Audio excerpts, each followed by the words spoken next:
Invincibility begins with contemplating the sun. Hello again, dear adventurers of the multiverse. Thanks for joining us once more on this epic journey. Remember, this story is pure science fiction from our wild imagination. So don't go trying to summon dragons in your backyard. The rights of this amazing novel belong entirely to its original author. We are only the narrators. Do you want more adventures? Show some love to our YouTube channel with a subscription and a like. And if you want exclusive content, our Patreon is waiting for you with open arms. Chapter 1: Visualization Supernatural Powers. Outside the city of Begin in Dali. As the sun set, Heng, bathed in its afterglow, arrived at an abandoned earth god temple. He stood at the entrance and peered inside. There was little dust or cobwebs. On the contrary, it was unusually clean, not at all like something abandoned. Heng wasn't surprised. Although the temple was abandoned and no longer served its function of worshipping spirits, it still provided shelter for passers-by. Many travelers had spent the night there. Given its cleanliness, it wasn't surprising that it had been cleaned again. He stepped inside. What he saw were remnants of wood and embers of a campfire, clearly indicating that someone had spent the night there recently. Heng looked around. The four pillars supporting the temple were dilapidated, their smooth surfaces now pitted and uneven. The statue of the earth god in the center of the temple was gone. Whether stolen by thieves or simply because it was a clay statue, it had long since turned to dust with the temple's abandonment, he didn't know. The earth god temple had two levels. Besides the first floor, which originally housed the statues of deities for worship, there was a second floor, a small attic, which used to be the residence of the temple's keeper. Seeing nothing unusual on the first floor, Heng slowly walked towards the second. The wooden stairs creaked under his feet, the surface noticeably denting with each step. It looked incredibly soft, making one wonder if it might collapse at any moment. Soon, he reached the second floor. It was covered in dust, and walking on it felt like being enveloped in clouds and mist. Clearly, the second floor had been uninhabited for a long time, even passers-by wouldn't venture there. The reason? A rope hung from the roof beam, swaying quietly in the gentle breeze blowing in from the window. Faded talismans lay scattered on the ground, lying silently in the rather dim space. Heng seemed thoughtful. These talismans had originally been pasted on the surrounding walls. Clearly, something was amiss tonight. After re-examining the area and finding nothing amiss, Heng descended the first floor and sat cross-legged in a corner. As darkness fell, he didn't light a fire. He closed his eyes, meditating on the darkness, seemingly merging with the deepening night, his figure silently disappearing. The darkness, like a colossal beast, devoured the world. It was late at night. As time passed, in that instant, the chirping of insects in the surrounding mountains suddenly ceased, all was silent, even the faintest breath could be heard. But Heng, meditating on the darkness, maintained absolute silence, without a sound. If he weren't sitting cross-legged in the corner, he would have been like a statue in this earth god temple. Suddenly, a biting, cold wind swept through, penetrating the earth god temple, filling the entire space with its chilling energy. Even the temperature plummeted. An ordinary person would freeze to death here. But Heng continued to wait, like an experienced hunter waiting for his prey. A dense gust of yin energy, like a small whirlwind, swirled directly into the earth god temple. Heng opened his eyes flashing with divine light, as if illuminating the entire temple. The prey had appeared. However, he didn't act immediately, continuing to wait. After a period of silence, he visualized the sun, causing his yang energy to surge and his blood to churn. As if blessed by the great sun, incredibly intense. Heng took a step forward, quickly approaching the yin energy. The true form of this yin energy was a vengeful spirit. He threw a punch, so fast that even the air seemed to explode, leaving a scorching trail in its wake. Visualizing the sun, he unleashed a punch. Like striking the great sun. The punch struck the vengeful spirit. This punch suddenly erupted with light, endless blazing light, burning away the evil spirit. Ah! The vengeful spirit screamed, unable to react at all. It was directly incinerated by the burst of light and heat, and the surrounding yin energy was also completely purified. After annihilating the vengeful spirit, Heng cautiously observed his surroundings. A token appeared in his palm, recording the aura of the vengeful spirit in this area. Then, he continued to disappear into the darkness. He continued to wait. But this time, his wait seemed to be in vain. As dawn broke and the yang energy rose while the yin energy receded, he still hadn't encountered a second strange entity. Was this culprit just a vengeful spirit? Li Heng frowned. He was a member of the exorcism division of Begin City, responsible for exorcising demons and suppressing evil spirits. This local temple had a history of disappearances. Merchants who stayed overnight often found their loved ones missing. In earlier years, the temple had been plagued by strange occurrences, and the talismans on the second floor were meant to suppress the yin energy of the place. Therefore, this matter quickly attracted the attention of the exorcism division, which dispatched Li Heng to handle the situation. Although he had previously dealt with a vengeful spirit, it was clearly not the culprit. It was probably just attracted by the yin energy of the place. After all, could a single vengeful spirit cause so many people to disappear? And could he really defeat it with a single punch? Although Li Heng knew his strength had an absolute restraining effect on strange entities, it would still take at least 2 punches. However, dawn had arrived, and the yang energy was rising. Clearly, the culprit behind the disappearances wouldn't appear. The sun rose, its light of dawn enveloping the earth. The yang energy rose, the yin energy retreated, and the world returned to normal. Li Heng clapped his hands, intending to return and report. However, he still decided to clean it up. This was to prevent any future strange occurrences, lest the Demon Exorcism Bureau accuse him of taking a paycheck and doing nothing, causing all sorts of trouble. Li Heng visualized the great sun shining on the earth. A wisp of divine intent arose, imbuing the place with the light of the great sun. Instantly, the Earth God Temple changed. Not just the scenery, but the feeling. It was no longer as gloomy as before, but rather had a warm glow. Li Heng nodded in satisfaction. That sense of disharmony had finally disappeared. His great effort in visualizing the great sun during the day, drawing upon the yang energy present in the daytime, and purifying the place was worthwhile.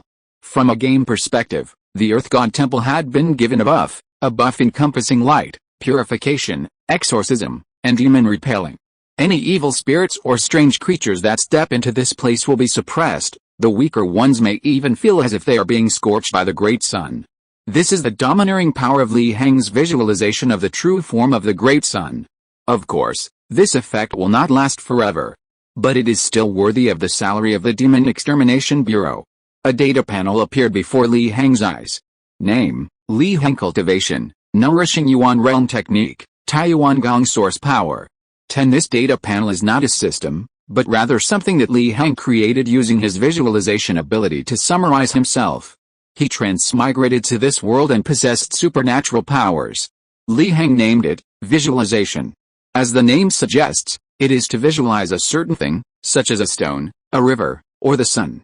As long as Li Heng's realm and source power are sufficient, he can visualize anything. And by visualizing a certain thing, he can obtain the characteristics of that thing. Visualizing the sun, he gains the power of the great sun. His body is bathed in light, and his fists and feet carry the ability to suppress demons and dispel evil. The more vivid the visualization, the more blessings he gains. If Li Heng could fully visualize a sun, then his punch would unleash the power of a sun's explosion. It would be incredibly terrifying. Furthermore, if Li Heng consumed his source power, he could even create things out of thin air, making his visualized objects a reality. Moreover, the visualized object didn't need to be very specific. Even a vague concept would suffice. Of course, the more vague the object, the more source power it would consume. And no matter how outlandish the visualized object was, even the entire world, as long as there was enough source power, it could materialize. It was practically the power of an unparalleled creator. As far as Li Heng knew, the way to acquire source power was by slaying all sorts of demons and monsters in this world. This was also why Li Heng joined the Demon Extermination Division. The demons and monsters that ordinary people and martial artists avoided like the plague were merely experience packs for Li Heng to level up. My source power has only increased to 10 points, it's too hard to accumulate. Li Heng shook his head. However, he also knew the preciousness of source power. A vengeful spirit was lucky to have even a little source power. His data panel was created from just a little source power. With these thoughts in mind, he left the Earth God Temple, stepping into the rising sun, and returned to Begin City. Please, dear readers, stop complaining to me about the Earth God Temple having a second floor. I'll explain later that the temple keeper living on the second floor is no ordinary person. Chapter 2: The Great Sun Visualization Diagram. Li Heng left the local temple and walked along the official road. Soon, he saw the outline of Begin City.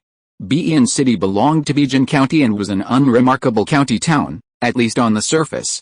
In reality, as Li Heng knew, the Great Li Demon Extermination Bureau was short-handed and usually set up branches in the county capitals of each prefecture. Normally, they wouldn't be assigned to county towns. But Begin City, as a county town, had a branch of the Demon Extermination Bureau. The implications were self-evident. Arriving at the city gate, he looked up. It was a magnificent city. The city walls were about 5 zang high, built of black stone bricks, their surface pitted and uneven, bearing the marks of time. The overall impression was one of immense grandeur. At this time, guards had already set up checkpoints at the city gate, and merchants, laborers, and commoners were already lined up in a long queue.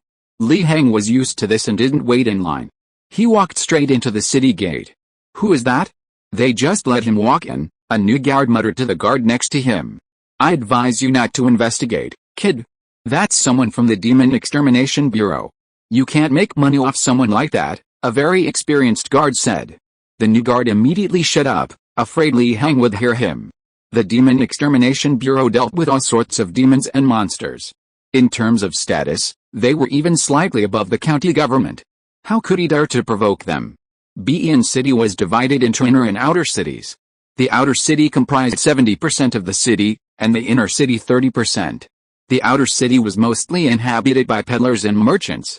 The inner city, on the other hand, was home to high-ranking officials, wealthy merchants, and had much better security. It could be said that the inner and outer cities divided two classes. Countless ordinary people and small merchants spent their entire lives hoping to settle in the inner city. The city's roads were lined with towering buildings. The area was mostly filled with tea houses, restaurants, and taverns, with occasional vendors calling out their wares, creating a vibrant atmosphere. Li Heng strode through the crowds, the constant flow of people unable to hinder his progress. It wasn't until he smelled a familiar aroma that he realized it was morning and time for breakfast. After a brief pause, he ate some steamed buns, dipping them in chili oil, and slowly made his way towards the inner city and the Demon Extermination Bureau. It must be said, steamed buns with chili oil were a perfect match. Ironically, the Begin County Government Office, like the Demon Extermination Bureau, was located in the inner city, but unlike the Demon Extermination Bureau, which was in the north, the county government office was in the center. Or rather, it was right in front of the inner city gate.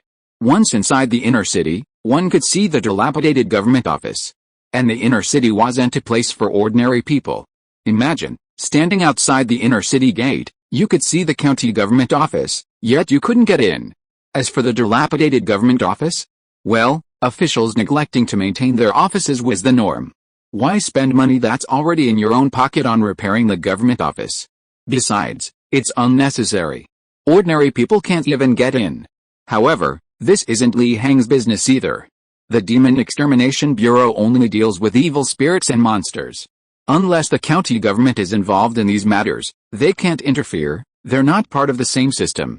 Even if Li Heng wanted to, he lacked the ability. He hadn't yet reached the point of helping others. So, as usual, Li Heng ignored the guards at the inner city gate and headed straight for the Demon Extermination Bureau. Considering the merits he'd accumulated there, it was time to visit the library. The inner city was much more spacious than the outer city. Surrounding it were various mansions, antique and elegant, the roads impeccably clean, lined with flowers and trees, a testament to the atmosphere of high society. Li Heng wasn't a scholar, and he didn't care about this so-called atmosphere, going directly to the Demon Extermination Bureau. Outside the gate stood two stone lions, or perhaps more accurately, lion-like creatures, symbolizing an ancient mythical beast, mighty and fearless, vanquishing demons and evil. The plaque above the entrance to the Demon Extermination Bureau bears the three characters Demon Extermination Bureau, written in incredibly illegible handwriting, like a child's scribbles. It clashes jarringly with the grand and imposing gates of the mansion, appearing utterly bizarre. Every time Li Heng passed by, he couldn't help but think to himself, that old man's calligraphy is truly extraordinary. Entering the Demon Extermination Bureau, ignoring everyone else, he followed a familiar path to study. Pushing open the study door, he was greeted by bookshelves densely packed with books, exuding a scholarly atmosphere. To the left of the study, an old man was reading. This old man was none other than Meng Lingayan, the head of the Demon Extermination Bureau of Bian City and Li Heng's mentor. "Old man, here, have some steamed buns." Li Heng placed a steamer of steamed buns in the familiar spot on the desk. When he first transmigrated to this world, he nearly died in the wilderness. It was Meng Lingayan who saved him and brought him into the Demon Extermination Bureau. Meng Lingayan raised his head. Although his face was covered with wrinkles, his eyes shone brightly, showing remarkable vigor. He exuded the spirit of a seasoned warrior. "You're back so quickly, kid," he said, somewhat surprised. "How should I put it? There might be something else going on." Li Heng took out the token recording the aura of the wrong spirit and recounted his previous experience. "Not the main target?" Meng Lingayan frowned. "What, you won't give me merit if it's not the main target?" Li Heng said half-jokingly. "No need for that. The mission is complete, that's all. Do you really think I'm stingy?" Meng Lingayan waved his hand, saying irritably, "You did a wise thing by retreating in time to avoid unexpected dangers. I'll send someone to investigate later to see if anything went wrong." Meng Lingayan said, a hint of doubt in his mind. "What happened?" "That strange creature was the transformed form of the temple keeper who hanged himself in the temple, a bound spirit. Logically, it shouldn't have left the temple." Li Heng shrugged. "That's fine then, I'll head out first. I still need to go to the library." "Okay, go ahead. Oh, and take this chili oil with you." Meng Lingayan ate a small steamed bun one after another, gesturing for Li Heng to take the chili oil. He didn't eat spicy food. Li Heng shook his head. What a coward. And this guy was supposed to be a true key realm expert? He walked out of the study, casually tossing the chili oil into the trash can, his mind still preoccupied with the incident at the Earth God Temple. But he quickly dismissed the thought. Anyway, he had already purified the Earth God Temple. Nothing would happen in the short term. A temple imbued with the essence of the Great Sun, filled with yang energy, wouldn't stay there to harm people unless that strange being was an idiot. The most important thing now was to go to the library and get his hands on the Great Sun visualization diagram, a painting with profound spiritual meaning, something extraordinary, and extremely helpful to him. Chapter 3 One Punch Nuclear Fusion. The library is located in the northeast corner of the Demon Extermination Bureau. The environment is extremely quiet and secluded, with a pond beside it. The clear water is like a mirror, reflecting the sky, with seemingly drifting clouds. The two blend together harmoniously. A person with a weaker mind might be captivated by this atmosphere, walking cautiously and not daring to speak loudly, lest they disturb the tranquility. However, this is meaningless to a martial artist like Li Heng. He walked briskly, heading straight for the library. The atmosphere, the seclusion, he ignored them all. To him, the library was simply a place to read and choose cultivation techniques. The books were important, not the natural ambience. The library has 4 floors. The first floor contains miscellaneous books, such as Dream Garden Notes and The Beauty's Illusion, which record supernatural tales and romantic tales. The second floor contains various historical classics, such as the Great Treatise of Yanli, and even county annals. As for the third floor, it initially touches upon the extraordinary realm. It contains various cultivation techniques and miscellaneous books for cultivators and martial artists. The Great Sun visualization diagram that Li Heng wanted is on the 3rd floor. As for the 4th floor, there is only one book.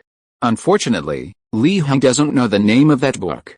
In the entire BN Demon Extermination Division, apart from the director Meng Lingayan, no one is qualified to go to the 4th floor. And they can't. The stairs leading to the 4th floor are protected by a restriction. Li Heng stepped into the library, casually tossed his token to the librarian, and went straight upstairs. Besides recording the aura of the vengeful spirits and serving as proof of mission completion, the token also recorded his merits. The librarian rolled her eyes at Li Heng, this connected individual. But she didn't say much. As long as he had enough merits, she wouldn't question what he took. Li Heng went directly to the 3rd floor. In an unremarkable corner, he pulled out a book, which was the Great Sun visualization diagram he wanted. The sun in this world is not the same as the sun on Earth. Whether it is a star or the legendary golden crow is still up for debate. This image vividly depicts the vast sun of this world, illuminating the earth, making it a perfect object for contemplation. After all, the more realistic and unique his visualization ability, the stronger the power he gains. Although the sun is indeed visible during the day, it is incredibly far from the earth, and with a stretched perspective, It appears more like a fireball. Unless he can fly to the sun for close-up contemplation, it has no value for him at the moment. On the other hand, this image of the great sun, drawn by some powerful being, contains a profound spiritual realm. Upon looking at it, one feels the great sun is right before them, incredibly real. Li Heng looked at the image of the great sun and gently exhaled a breath of stale air. Now, he was finally on the right track. Although his visualization ability could visualize everything, not everything was suitable for suppressing the evil and strange phenomena of this world, but the sun was just right. The vast sun illuminating all heavens was the most suitable. It was powerful enough and had the potential for development. As for the three pure ones and God from Li Heng's previous life, he had tried visualization before, but all attempts ended in failure. Or rather, not failure, but rather slow results. Li Heng's visualization technique required a complete image to be effective, and achieving this required a tremendous amount of energy to construct it. He spent a week visualizing a rough sun, and this rough sun was merely a sphere with some light and heat. The images of the three pure ones or God were not simply spheres, their forms and images were far more complex. The concepts attached to them were also obscure and difficult to understand. Li Heng calculated the time. Let alone constructing a concrete image, even just a finger would take him most of his life. This terrifying time consumption made him hesitate. In fact, Li Heng had considered visualizing the sun from his previous life, an incredibly massive star, 1.3 million times the size of his previous planet. But he hesitated. While a single punch possessing the power of billions of nuclear fusion atoms is undeniably powerful, it's fundamentally a physical force. Its destructive power is immense, but its ability to interfere with the supernatural might be limited. Rumors even suggest some terrifying supernatural entities possess supernatural realms, alternate dimensions. While discussing toxicity without considering dosage is a joke, it's better to focus on developing a specific counteracting toxicity rather than focusing on dosage. In a stellar sun, destructive power is primary, while the power to annihilate supernatural entities is secondary. In this world, the sun is likely primarily conceptual, with destructive power secondary. It's crucial to understand the difference between primary and secondary. In this world, annihilating supernatural entities is paramount. Extremely high destructive power can indeed kill supernatural entities, even shattering probability clouds and overturning world tables with a single punch. However, this requires extremely high destructive power. Clearly, Li Heng currently lacks that level of power. Therefore, for efficiency, visualizing the sun of this world is more appropriate. At least in this world, the sun can genuinely restrain supernatural entities and possesses various conceptual power. While a stellar version of the sun is very strong, it's clearly unsuitable for a world teeming with demons and monsters. It's not suitable for this early game, since the output won't be high enough. He can't go against the meta, can he? So he had to compromise a bit. He started visualizing the sun in this world. Of course, Li Heng wasn't giving up. When he had time, he'd show this world what nuclear fusion was all about. One punch and the entire world would collapse. The table would be overturned. Who would care about your soul then? Pulling his thoughts back, Li Heng took the great sun visualization diagram and went downstairs. Register, I'll exchange this one. The administrator girl looked up, somewhat surprised at the great sun visualization diagram. Exchanging merit points for this kind of miscellaneous diagram? What use is this thing besides looking at it? Wouldn't it be better to exchange it for a proper cultivation technique? She wanted to persuade him to avoid wasting merit points, but then she thought, this is a connected person, so she didn't bother. He hadn't even gotten his own main cultivation technique sorted out yet. Why worry about a connected person? After completing the formalities and having his merit points deducted, Li Heng didn't waste any time and simply drifted away. Watching Li Heng's departing figure, the girl couldn't help but feel envious. When would she be able to squander her merits so freely? Li Heng returned to his residence. It was an antique-style courtyard, with a willow tree beside the entrance, its verdant branches drooping over the roof. It looked vibrant and harmonious. Li Heng pushed open the door and entered the spacious house, filled with various kinds of furniture. There was even incense, its wisps of fragrance wafting through the air, soothing and refreshing. It could be said that this treatment was absolutely comparable to that of a wealthy merchant. But this wasn't surprising. Martial artists and cultivators, as extraordinary beings, were inherently superior, easily transcending social classes and obtaining better treatment through their personal power. Even the royal family of the Great Li dynasty was an extraordinary family. Li Heng went to his desk and swept away the scraps of paper on it. These scraps contained his previous drawings of the sun. He had tried drawing the sun himself as a form of visualization, using various techniques, realism, abstraction, and more, but with little success. It would be better for him to contemplate the giant fireball in the sky. Now that he has this great sun contemplation diagram, these scraps of paper called paintings are useless. He highly doubted that simply depicting the scene was enough. He guessed that it needed to convey a certain artistic conception. But artistic conception involves the spirit, something mysterious and profound, beyond his reach at the key-nourishing realm. He'd better just use the great sun contemplation diagram to meditate. Li Heng prepared for seclusion and began his meditation. In this way, several days passed in the blink of an eye. In the dead of night one day, outside Bi'in City, the abandoned earth god temple finally welcomed its owner. A strange human figure, carrying a robe, slowly floated to the front of the earth god temple, revealing confusion and doubt. This temple, full of yang energy, was his home? Chapter 4: The True Fire of the Sun. Before Li Heng appeared two suns.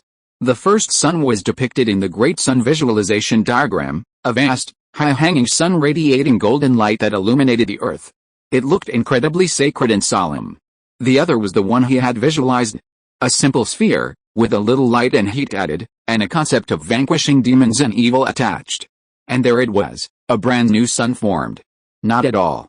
Li Heng's mind focused on the two suns that had appeared, his expression grave. He had underestimated the difficulty of visualization. Or perhaps, the sun depicted in the Great Sun visualization diagram was simply too advanced, too detailed, and difficult to visualize. He had spent several days on it, and his visualization progress had barely reached 1%. He was still far from completely visualizing the sun in the Great Sun visualization diagram, practically an unattainable goal.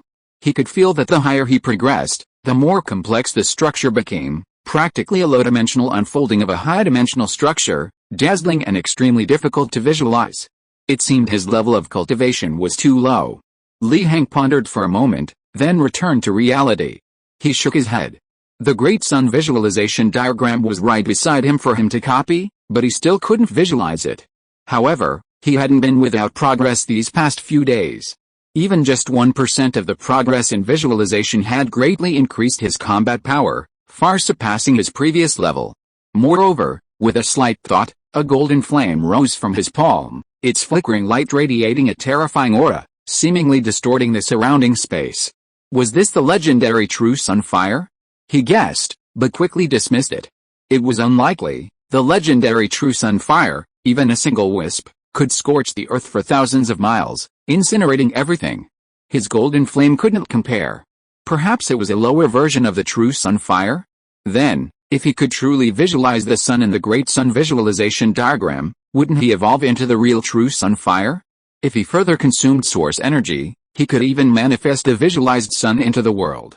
He himself would be like the great sun, illuminating all the heavens. Thinking of that scene, Li Heng couldn't help but feel a surge of joy. However, he quickly calmed his thoughts and composed himself. One must take things one step at a time, avoiding unrealistic ambitions. After careful consideration, he decided to meditate again. 1% progress wasn't his limit. He could continue, or at worst, retreat for a few more days. This world was teeming with demons and monsters. Before fully developing, he needed to be cautious. With a thought, Li Heng's mind returned to his brain, and the two great suns reappeared as he began his visualization. Night fell in the western part of the outer city. The outer city was divided into 4 districts: east, west, south, and north. The eastern district was bustling with trade, while the western district was a hub for peddlers and canal transport. Because of this, a powerful underworld gang, the Giant Wave Gang, was entrenched there. The Giant Wave Gang monopolized canal transport and wielded immense power. If business was slow, they would resort to maritime robbery. However, due to their deep-rooted influence and protection, despite their arrogance, they hadn't faced any official crackdown, making them a dominant force in Bi'in City. At this moment, the western district was completely dark. However, in a courtyard near the water, light still shone, standing out starkly against the surrounding darkness. Xiao Heng, the second in command of the Giant Wave Gang, lay on a grand chair in the room, savoring the taste of those young hussies. Those bitches at the Drunken Fragrance Pavilion really know how to have fun, Xiao Hong thought to himself. That intoxicating, sensual feeling made him feel a surge of heat, wishing he could engage in 300 rounds of battle all night. Forget it, I'll just go tomorrow. I'll leave the gang's affairs to my boss, Xiao Hong thought happily, making up his mind. At that moment, there was a sudden knock on the door. Knock knock knock. Xiao Hong frowned, a murderous aura flashing between his brows. Who dared to disturb his rest? Did they know he was going to have another 300 rounds of battle tomorrow? If it wasn't something important, daring to disturb his conservation of energy, he'd see how he dealt with him. Who is it? He shouted in a deep voice, somewhat displeased. The visitor outside didn't answer, but upon hearing Xiao Hong's words, the knocking became even more urgent and intense. Thump, thump, thump. The knocking was so forceful that it shook the tin and wood door, creating a loud bang. Strangely, despite the commotion, the people around remained oblivious, still fast asleep. At this moment, Xiao Hong realized something was amiss. The visitor was probably not a member of his giant wave gang. Otherwise, they wouldn't have acted so rudely towards him, the second in command. Xiao Hong picked up his steel-handled broadsword, a cold smile on his face. He wanted to see who dared to act so arrogantly. This was West City, their giant wave gang's territory. Carrying the broadsword, he slowly pushed open the door and stepped into the courtyard. The broadsword, illuminated by the courtyard lights, emitted a deep, chilling gleam, filled with murderous intent. He raised the broadsword, then swiftly opened the door and, with lightning speed, brought it down. He didn't care who they were. Anyone who dares disturb his rest will be killed first. He can afford to mess with them. If one strike doesn't kill them, so what if he does? Unfortunately, the visitor wasn't human. Xiao Hong was stunned, because his broadsword had jammed, instead of a cleaving through flesh and blood as he had expected. By the light of the courtyard lamp, he finally saw the visitor's face clearly. It was a pale, bloodless face with a deep ligature mark around the neck, utterly lifeless. Was this human? This question involuntarily arose in Xiao Hong's mind. Suddenly, before he could react, a rope with a loop hung down from the eaves, inexplicably looping around Xiao Hong's neck. Then it was pulled up. A large man was now hanging in midair. The rope tightened around his neck, compressing his trachea, making it difficult for Xiao Hong to breathe, causing him to struggle in the air. However, after a few minutes of struggle, everything became still. She's not here. Suddenly, Xiao Hong, who had been lying still, opened his eyes, suspended in midair, and spoke blankly. The eerie creature turned away, having found her presence. As it left, the supernatural phenomenon vanished. Xiao Hong, who had been standing with his eyes open, suddenly lost all strength, closed them, drooped his head, and remained suspended in the air. He drifted slowly in the night breeze. The next morning, the maid who came to attend to Xiao Hong saw his body, suspended above the gate, constantly swaying. The second gang leader is dead. The maid collapsed to the ground, splashing a basin of hot water out with a deafening scream, filled with terror, trembling. In the morning, the case file was presented to the county magistrate. At noon, the county magistrate sent the file to the exorcism bureau. Meng Lingayan, the head of the exorcism bureau, frowned as he looked at the file. A powerful man at the peak of the nourishing Yuan realm had been hanged. Chapter 5 Different Kinds of Yuan Qi. No wonder that old fox Ren Hai didn't waste any time and delivered the case file directly to their demon extermination division. Meng Lingayan sneered. He casually put the case file down. Someone come here. A demon extermination envoy entered the room. What are your orders, Chief? He asked respectfully. Send this case file to the Hall of Merit and set it as a task, with a difficulty level of 8.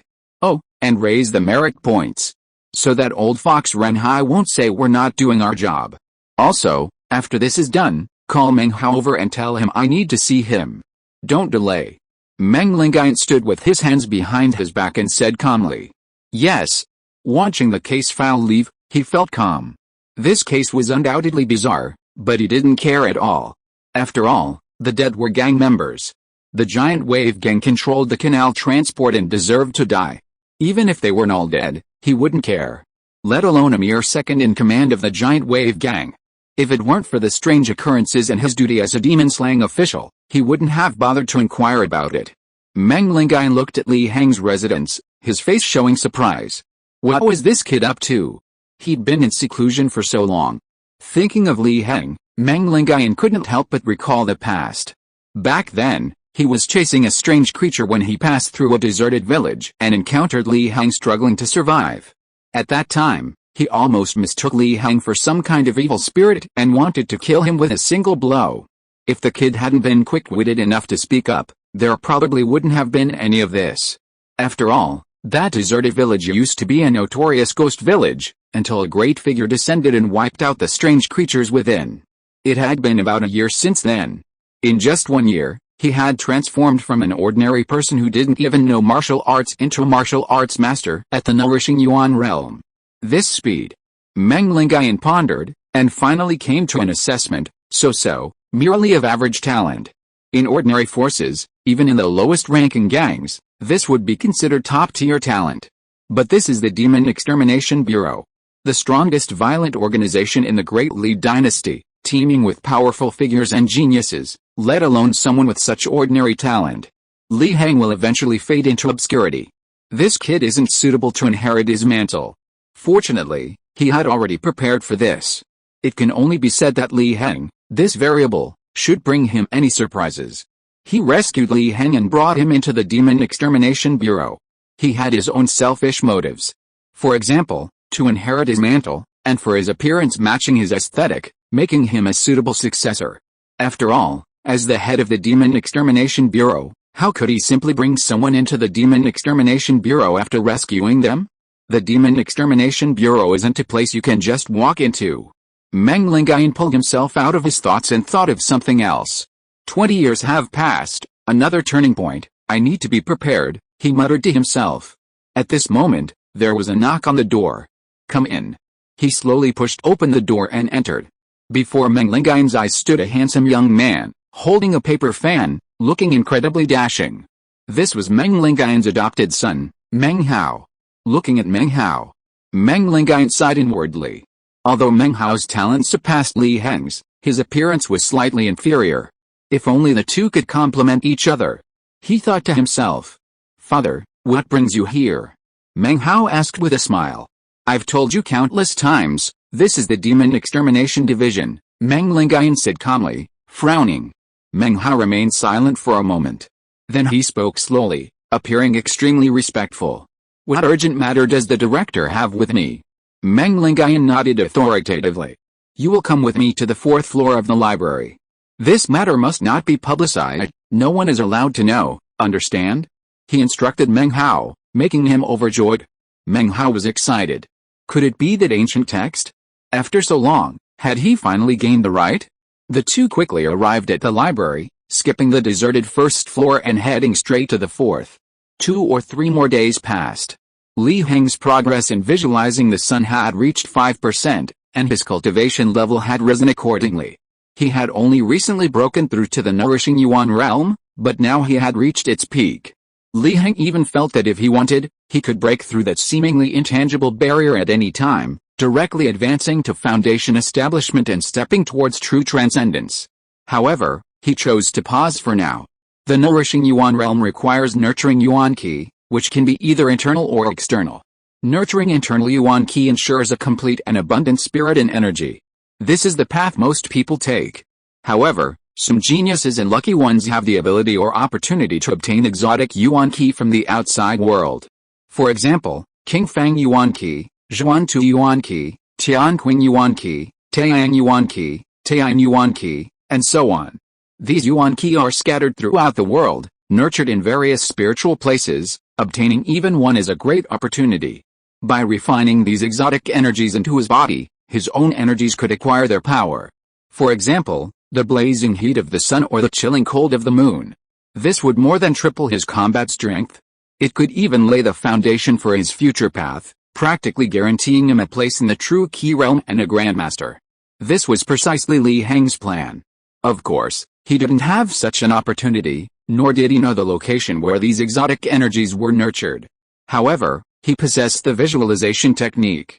His visualization target was the sun. He could visualize the sun, using its divine will to influence his own energies, transforming them into solar energies. This way, he wouldn't need to fight tooth and nail for the scarce exotic energies. In short, it was a guaranteed win. Thinking of this, Heng smiled slightly. His aptitude was average, neither good nor bad, just like his ordinary self in his previous life. But he had a cheat code. Deep blue, add points. Ahem, with a thought, a data panel appeared before him. Name, Heng, cultivation level, peak of the nourishing Yuan realm technique, Taiyuan Guang, level 1 source power. 10 information, sun visualization progress 5%. Heng nodded. This seclusion had completely met his expectations, even exceeding them. Now, he couldn't visualize anything further. This must be the limit of the nourishing Yuan realm. He should come out of seclusion first. He could take on some missions to earn merit points. And kill some monsters to earn source power. After all, he was still poor. Anyway, the Yuan Qi within his body was constantly undergoing transformation, so there was no need to waste time in seclusion anymore. Once his Yuan Qi transformed, breaking through to the foundation establishment realm would be a natural progression. He opened the door to his room, which had been closed for several days. A gentle breeze blew in, refreshing his mind and spirit. Heng stretched, his muscles and bones crackling like thunder, possessing a wonderful rhythm. It was time to earn some merit points and eat something good. One shouldn't neglect one's stomach in this life. He strode towards the Hall of Merit of the Exorcism Division. Chapter 6, 8th Rank Mission. The Hall of Merit is located next to the East Gate of the Exorcism Bureau. After receiving their missions at the Hall of Merit, the exorcists would leave through the East Gate, symbolizing the rising sun and a blessing for them. Ironically, however, most exorcists who receive their missions perish during their missions, like the setting sun. This is why the Exorcism Bureau is short-handed, the mortality rate is too high, and there's no way to keep up with the old guard. But there's nothing that can be done. In this world full of evil and strange phenomena, if the Exorcism Bureau's mortality rate is low, then the mortality rate of ordinary people is high. Heng arrived at the Hall of Merit. It was a very spacious, square hall, almost the size of a plaza. The pillars supporting the hall were inscribed with mysterious and incomprehensible runes, forming a kind of array. It was intended to exorcise evil, break demons, and remove malevolent influences. After all, even if an exorcist survived their battles against the supernatural, they would inevitably be tainted by some bad things. However, when the exorcists came here to complete their missions, these arrays would purify these ominous influences. Or, to determine if it's still the same person. A similar incident occurred years ago. A demon hunter returned from exorcising a demon, only to be suppressed by these formations as soon as he entered the Hall of Merit. The demon hunter was utterly confused and shocked, feeling completely innocent and not understanding what had happened. Later, after investigation, it was discovered that the demon hunter had already died and was being controlled by some strange entity. You think you're still yourself, but you aren't. This is the danger of this world. Heng went to notice board to see what tasks he could accept. After exchanging for the Great Sun visualization diagram, he didn't have many merit points left, so he needed to earn some. Of course, most importantly, strange entities could be exchanged for source energy. Outside the city, in a deserted village, lights are on at night, and shadowy figures are moving. In the east of the city, a non-existent alley appears at night. At Zhang Shushan's house in the north of the city, a goddess knocks on the door at night. Heng shook his head. More of these random tasks, most of them just guesswork. It's true that this world has various demons and monsters, but they're definitely not so rampant as to threaten the lives of the people in the city. At least not yet. Otherwise, the entire Great Li dynasty would be on the verge of collapse. It's probably just the common people's illusions. As for why he's so sure, it's because he's taken on similar missions before, and 8 out of 10 times it was a wasted trip. The last 20%? That's because he'd buy some food to eat at home. So it's not a wasted trip. Besides, these missions on the bulletin board only provide information. The difficulty, rewards, and merit points aren't specified. It's clear even the Demon Extermination Bureau itself doesn't take it seriously. And as a powerful expert in the nourishing Yuan realm, he doesn't need to take on these unsubstantiated missions. It's pointless. Perhaps some will say this is disregarding human life. After all, what if it were true? It could very well lead to death, a bizarre and harmful event. Well, let's wait until someone dies before we talk about it. The Demon Extermination Bureau exorcises demons simply to maintain social stability. They don't dream of restoring peace to the world. Plus, they're severely understaffed. So, unless something truly terrible happens, they generally don't take it too seriously.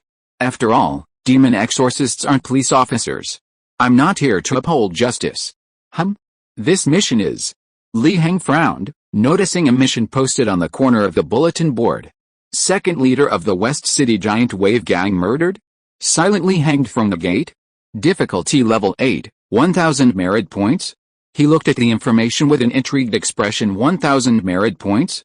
Enough to exchange for a cultivation technique, right? An 8th rank mission with such generous merit points? And it seems the Demon Extermination Division doesn't value this mission much? After all, it's posted in the corner of the bulletin board, giving it a marginalized feel, as if no one cares. Heng chuckled. He knew without a doubt that this was the old man's idea, a man who hated evil. Anyway, they were gang members, bullying men and women. It would be best if they were all dead. However, 1000 merit points to hang someone at the peak of the nourishing Yuan realm is strange, he thought, then his eyes lit up. This time he was going to make a fortune. Children make choices, adults want it all. He wanted to claim both the merits and the source energy. Although he was only at the peak of the nourishing Yuan realm, his actual combat strength was enough to crush someone who had just entered the Foundation Establishment realm. Not to mention, his Great Sun visualization was effective against strange phenomena. He went to the counter next to him and found the idle clerk who was even picking his ears, intending to take on the task. At the same time, he couldn't help but sigh. These clerical staff were so leisurely. Just like the employees of state-owned enterprises in his previous life, they just stayed at their desks and slacked off, leaving as soon as they were done, and still got paid. If it weren't for the extraordinary power in this world and his own cheat code, he probably would have chosen this kind of job too. Isn't it better to slack off, get paid, and just wait to die? Heng, are you really going to take this task? Don't blame me for not reminding you. 3 days ago a female demon exorcist also took this task, and then disappeared. The clerk's expression was serious when he saw Heng's task. Heng was stunned when he heard this. A demon exorcist had disappeared? He knew that disappearing was just a euphemism. In reality, she might already be dead. This world is extremely dangerous. Disappearing is practically the same as dying, especially when it comes to the supernatural. After all, the supernatural shows no mercy. But that's what makes it interesting, that's what makes it exciting. Heng chuckled inwardly. Perhaps this supernatural entity behind him could grant him more source energy. He didn't need much. He set a small goal first, to manifest the sun he had visualized. Then, no matter what kind of demon or monster it was, he didn't believe it could withstand a single blow from this sun. If it could withstand it, he would fuse it into a stellar version of the sun. The concept could vanquish demons and evil, illuminating the earth while its own mass would reach a terrifying level. Just standing there would be enough to distort space-time. No need to say more. I'll take this mission, Heng said calmly. The clerk was somewhat surprised. This relative of the director was actually so bold? But sensing this aura, it seemed like a breakthrough in cultivation. He shook his head inwardly. In his old eyes, this was just arrogance. Because he had seen this tragedy happen more than once. A breakthrough in cultivation, overflowing confidence. Then accepting a mission, and never returning. Seeing Heng's expression, he knew he couldn't persuade him. Heng's mind was made up. Good advice is useless to someone determined to die. He filled out the form and accepted the task. Heng slowly left the Hall of Merit, exiting through the east gate. The clerk watched Heng's departing figure, frowning. Never mind, I'll pass this information on to the director later. West of the city, the Giant Wave Gang's headquarters. At this moment, everyone inside and outside the headquarters was dressed in mourning. Gang leader, isn't the funeral procession going yet? It's been 3 days already. Chapter 7 The Dead Moved. Xiao Hong's coffin lay in an open space, sheltered from the wind and sun by a large canopy. Wreaths surrounded it, and gang members mourned on either side. Of course, their sincerity was questionable. After all, Xiao Hong's title as second in command was undeserved. He rose to power entirely thanks to his elder brother, Xiao Hu. To put it bluntly, if his brother hadn't been Xiao Hu, the leader of the Giant Wave Gang, and whose cultivation had reached the mid-foundation establishment stage in the bone-refining realm, Xiao Hong would likely have been beaten to death. His death now was already considered too late. Some of the giant wave gang's elders were overjoyed, for with Xiao Hong's death, the position of second in command was vacant. If they could win the leader's favor, they would have a chance to take over.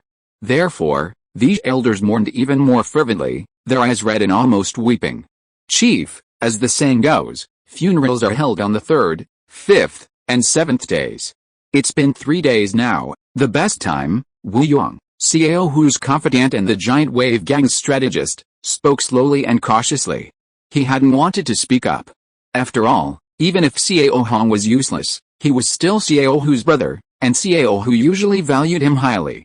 There was no need to disturb Xiao Hu's mourning at this time. But he had accepted money from the gang's elders. Those people had already been mourning for 3 days, some even acting intensely, their eyes red and crying for 3 days straight. They were starting to feel the strain. There's no rush. There are still 4 days until the 7th day, Xiao Hu said indifferently. I believe my brother's spirit in heaven wouldn't want to die so easily. At least a murderer should be found. Otherwise, I won't be at peace. Hearing Xiao Hu's words, Wu Yuang felt a chill run down his spine. 4 more days? Was this useless man worth it? The death of Xiao Hong. The county government won't do anything, and the Demon Exorcism Bureau can't solve it either, so why wait? Wouldn't it be better to bury him sooner and get it over with? He looked at Xiao Hong's coffin, a look of apprehension on his face. 3 days had passed. In this hot weather, the body should have rotted and smelled terrible. But why was there no smell? Chief, this matter is quite strange. I think we should hurry. You know, it's summer now. If this continues, the second chief's remains will. Wu Yuang gritted his teeth and continued. He knew. Xiao Hong's death was definitely not man-made, it was very likely the work of the supernatural, and the supernatural must never be touched. I already know about this matter, no need to say more.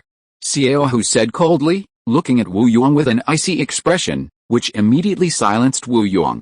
How could he not know how strange this matter was? But the dead man wasn't some peasant, he was his own younger brother. His father, on his deathbed, had entrusted him with taking good care of his brother. Now, he couldn't fulfill that promise. How could he let this go unpunished? He vowed that whether it was man-made or supernatural, he would find the culprit and avenge his brother. However, 3 days had already passed. The county government was indifferent, and there was no news from the Demon Extermination Bureau. It seemed that none of these government lackeys could be trusted. Xiao Hu secretly pondered and decided to mobilize his gang to find the clues and the murderer. Only then could his brother truly rest in peace. Someone come here, Xiao Hu said calmly. His trusted subordinate rushed forward and respectfully asked, what urgent matter does the gang leader have? Send the Brothers of the Wind-Catching Hall to investigate everything inside and outside the city, whether it's human affairs or supernatural events. Understood? Yes, I will ensure they do their utmost. The trusted subordinate received Xiao Hu's order and respectfully withdrew. The elders and veterans of the giant wave gang witnessed this scene and were speechless. How long were they going to keep up this act? Xiao Hong was truly a useless piece of trash. He ruined the reputation of their giant wave gang in life. And now, in death, he was wasting their time. Just then, Xiao Hu's trusted aide, who had already left, returned, startling Xiao Hu. He frowned. What is it now? Reporting to the gang leader, someone from the Demon Extermination Division has come to visit. The Demon Extermination Division? Could it be about the missing Demon Extermination envoy? Xiao Hu pondered, deciding to meet him. After all, they were just a low-class gang. They dared not oppose the imperial court. Xiao Hu then strode away, heading towards the reception hall. The elders of the giant wave gang breathed a sigh of relief. Finally, they could rest. They were even somewhat grateful to the Demon Extermination envoy they had never met, for helping them get rid of their gang leader. The giant wave gang's reception hall was extremely luxurious.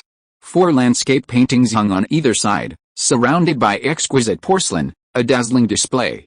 It didn't resemble a low-class gang at all. Instead, it looked more like a nouveau riche. Heng, after observing, gave this conclusion. He sighed inwardly, thinking how incredibly wealthy this gang, which monopolized the canal transport, was, even possessing genuine works by famous artists. Heng wasn't usually an expert in appreciating paintings. However, Having recently attempted to paint various sun-themed images, he had developed a certain level of discernment. Li Heng's gaze fell on a painting in the corner. It was a vast, desolate map. However, it was obvious the painter's skill was lacking. It looked extremely hasty and chaotic, almost like a piece of cursive script. But Li Heng wasn't there to appreciate the painting's technique. He felt a strange connection to it, as if it contained something profound. He pondered this silently, finally concluding that it might be some mysterious, enigmatic artistic conception. Does Li Chumo like this painting? I can give it to you.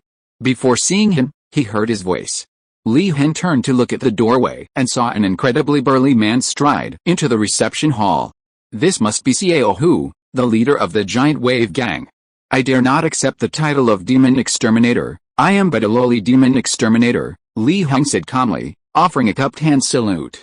Xiao Hu returned the salute, then waved his hand and said with a smile, "That's not necessarily true.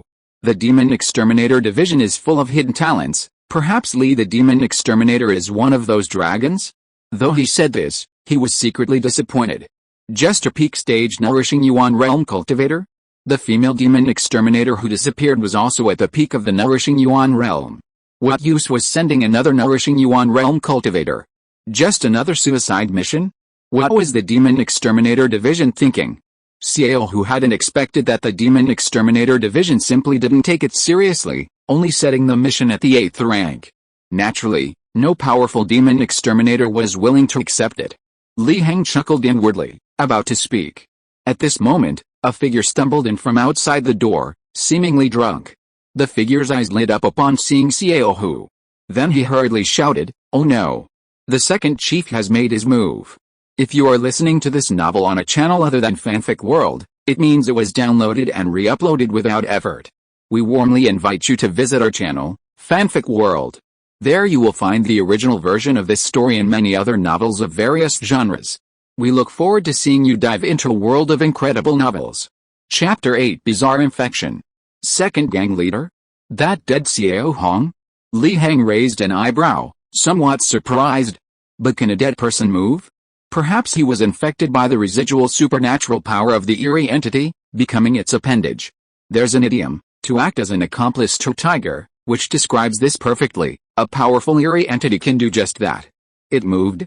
Explain yourself clearly. What exactly happened? Xiao Hu frowned and said. Just shortly after the gang leader left, the second gang leader's coffin started moving. Then, the coffin lid flew off. This member of the giant wave gang was clearly still shaken, stammering and terrified. But this wasn't surprising. Supernatural events were rare, especially the resurrection of the dead. It was even more terrifying. Li Heng roughly understood what was going on.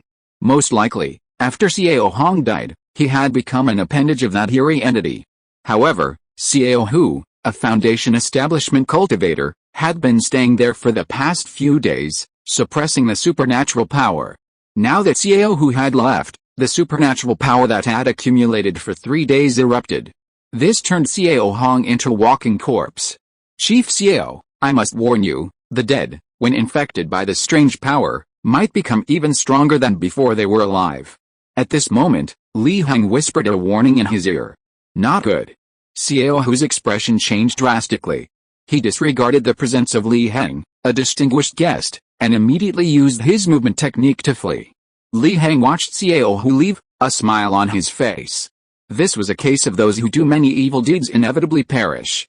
However, as a demon-slaying envoy, he needed to intervene in this matter, and he could also earn some source energy along the way. What are you still standing there for? Led the way. Li Heng looked at the still shaken giant wave gang member, then calmly and slowly said. At this moment, Xiao Hong's morning hall was already a mess. Because the dead had moved. Xiao Hong's face was now pale, devoid of color, just like before, with deep marks on his neck. He was hunched over, his eyes glowing with a bluish light, looking at the surrounding members of the giant wave gang as if he wanted to devour them. In an instant, he pounced. Leaving a blur in his wake, a poor soul not far from Xiao Hong was tackled to the ground and devoured by Xiao Hong, leaving a bloody mess. Some of the surrounding gang members were terrified and fled, practically tumbling and crawling. Some elders with martial arts skills looked grave. This was bad. They should have been buried sooner, or even cremated, otherwise, How could such a thing have happened? The strategist Wu Yong, hiding behind the crowd, was pale and trembling, his mind racing. He must be infected by some strange power. Don't be afraid, everyone, attack together and pin him to the ground, he shouted urgently. But clearly, the elders weren't fools, they simply stood still, wary of Xiao Hong's movements. Of course, they had considered running away. But that would mean if Xiao Hu arrived, their future is ruined. That won't do. The strange power is terrifying, but being penniless is even more terrifying. These elders sneered inwardly. Easy for you to say, why don't you go yourself? This useless Xiao Hong, after being infected by the strange power, is even stronger than before. He can be said to have reached the Foundation Establishment realm. How many of them are at the Foundation Establishment realm? Is it worth risking their lives? What if they are also infected by the strange power? Just stall until the gang leader arrives. Wu Yong's voice instantly caught Xiao Hong's attention. He immediately pounced. The crowd blocking Wu Yong panicked and scattered. You dog-headed strategist, aren't you courting death? Why are you speaking so loudly? Some elders cursed inwardly. But as the strategist of the Giant Wave Gang, who helped the Giant Wave Gang rise, Wu Yong couldn't die. A long sword instantly appeared in front of Wu Yong, directly blocking Xiao Hong's pounce and then throwing him away. The one who made the move was Mao Jian, the martial arts hall master of the Giant Wave Gang. His autumn wind sword technique was wielded with unparalleled skill, placing him at the Foundation Establishment stage. Mao Jian's expression changed drastically. Although he had indeed blocked the attack, his hand ached. Xiao Hong's lunge had been incredibly powerful. He couldn't block it a second time. Even as the head of the martial hall, he couldn't withstand it. Let alone anyone else. What kind of strange entity dares to cause trouble here? Xiao Hu finally arrived, standing like an iron tower at the entrance of the morning hall, and then saw Xiao Hong. Brother, is that you? Are you still alive? Seeing Xiao Hong standing there, Xiao Hu's expression became complicated, a glimmer of hope appeared in his heart. Unfortunately, the spirit within Xiao Hong seemed to have sensed that this person had suppressed them for so long, and its hatred instantly shifted to Xiao Hu. It lunged directly at Xiao Hu. Xiao Hu's expression darkened, and he struck out with his large palm. The palm strike was incredibly hard and fierce, even generating a gust of wind. It directly sent the lunging Xiao Hong flying. This was the bone refining stage of the Foundation Establishment Third Realm. If one's bone refinement reaches its peak, one can forge a human dragon to support the entire body, making one virtually indestructible. Xiao Hong was sent flying, yet showed no signs of injury. He immediately charged at Xiao Hu. The elders of the Giant Wave Gang, seeing Xiao Hu and Xiao Hong locked in combat, breathed a sigh of relief. They had finally arrived, otherwise, they would have had to intervene. However, they had not reached the level of bone refinement and did not possess an indestructible body.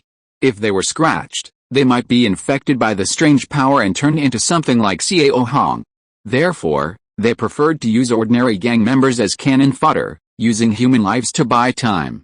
At this moment, Xiao Hu felt gloomy. He was somewhat hesitant. After all, he was fighting against the corpse of his younger brother, Xiao Hong. Therefore, he dared not exert too much force, fearing that he might damage Xiao Hong's body and cause injuries such as missing limbs. But without greater force, Xiao Hong was relentlessly persistent. After being infected by the strange power, he possessed immense strength and moved like the wind, making him extremely difficult to deal with. At this moment, Li Heng finally arrived leisurely. He glanced around the morning hall, a look of regret on his face. What a pity, only these people died, it wasn't enough. Li Heng looked at the supernatural Xiao Hong with some heartache. Your moral awareness, Xiao Hong, needs improvement. Aren't you even doing anything to rid the people of the scourge? Chief Xiao, if you can temporarily subdue your brother, I can calm him down and prevent him from causing any more trouble. Xiao Hu's eyes lit up, the situation was urgent, and he didn't suspect anything. He unleashed a terrifying power, his entire body swelling 3/10 in size, the surrounding veins clearly visible. In no time, he had captured Xiao Hong, pinning him down so he couldn't move. Exorcist Li, please hurry, I can't hold on much longer, Xiao Hu said with some difficulty. Clearly, this was a burst of power, a secret technique that couldn't be used for long. Li Heng leisurely walked to Xiao Hong, visualizing the sun in his mind. A barely perceptible wisp of yang fire entering Xiao Hong's body. Chapter 9. Is this a philandering scoundrel? The yang fire entered Xiao Hong's body, instantly suppressing the supernatural forces within and turning him back into a corpse. Alright, quiet down now, Li Heng clapped his hands and said with a smile. This wisp of yang fire was transformed from his true solar fire, taking the form of a seed, and lurking within Xiao Hong's corpse. It then suppressed all the supernatural forces within the body. If Li Heng wanted, he could unleash this wisp of yang fire at any time, burning Xiao Hong's corpse to ashes, a process far more efficient than an incinerator. Xiao Hu stared at Xiao Hong's corpse, his eyes filled with astonishment. What kind of technique was this? He hadn't even noticed? It seemed even those at the nourishing Yuan realm couldn't be underestimated. After all, they were guests of the Demon Extermination Division. Thank you, Demon Extermination Li. I'm sorry you had to see this, Xiao Hu said, bowing to Li Heng after the ordeal. Not at all, it was just a small favor. Li Heng waved his hand, extremely modest. Getting back to the point, what brings Li the Demon Exorcist to the Giant Wave Gang? Xiao Hu asked knowingly. Naturally, it's about your brother's death. The matter is probably clear by now. There must be something strange behind your brother's death. Does Chief Xiao have any information? Li Heng smiled faintly. No information for now. The only clue, the rope used to hang my brother, was also taken by the female demon exorcist, but there has been no news of her since. I'm afraid. Xiao Hu sighed and shook his head. Although his giant wave gang mingled among all sorts of people and had extremely good connections, strange things were best left unseen by strangers. How many people knew about such matters? The female demon exorcist had disappeared. Li Heng pondered for a moment before speaking. Where did my colleague last appear? We don't know either. However, that demon exorcist seemed to have some kind of tracking method. After obtaining the rope, she headed towards the South City. But the South City is vast, it's not so easy to find her. Xiao Hu revealed some of the information they knew. South City? Li Heng's expression turned strange. A female exorcist went to South City? That place was full of brothels, pleasure houses, and pleasure boats, a place of extravagance and debauchery, known as a den of iniquity. It seemed she must have discovered something in the south. Perhaps a strange, lingering aura? Thank you, Chief Xiao. However, could I borrow a strand of your brother's hair? Just a strand of hair? Of course. Seeing Xiao Hu nod, Li Heng plucked a strand of hair from Xiao Hong's head, imbued with a strange power, which he could use to track him. Of course, he didn't originally have any tracking abilities. But his visualization technique could give him that ability, it just depended on who he was visualizing. Strange and evil spirits can be eliminated by everyone. I have received the relevant information, so I won't disturb you any longer. Farewell. Li Heng didn't linger and turned to leave. Xiao Hu didn't try to stop him, watching Li Heng leave. Seeing Li Heng completely gone, the elders came to Xiao Hu's side. Chief, why are you being so polite? Yes, although he's a guest from the Demon Extermination Bureau, he's only at the nourishing Yuan realm, his cultivation is negligible. Even with that beautiful female demon extermination envoy, you didn't give him a second glance. Of course. They only dared to say the last sentence in their hearts. What do you know? I didn't even notice his methods just now, he's not just a simple nourishing Yuan realm cultivator. Xiao Hu said calmly. These elders were surprised. Even Xiao Hu, at the bone refining realm, couldn't see through it.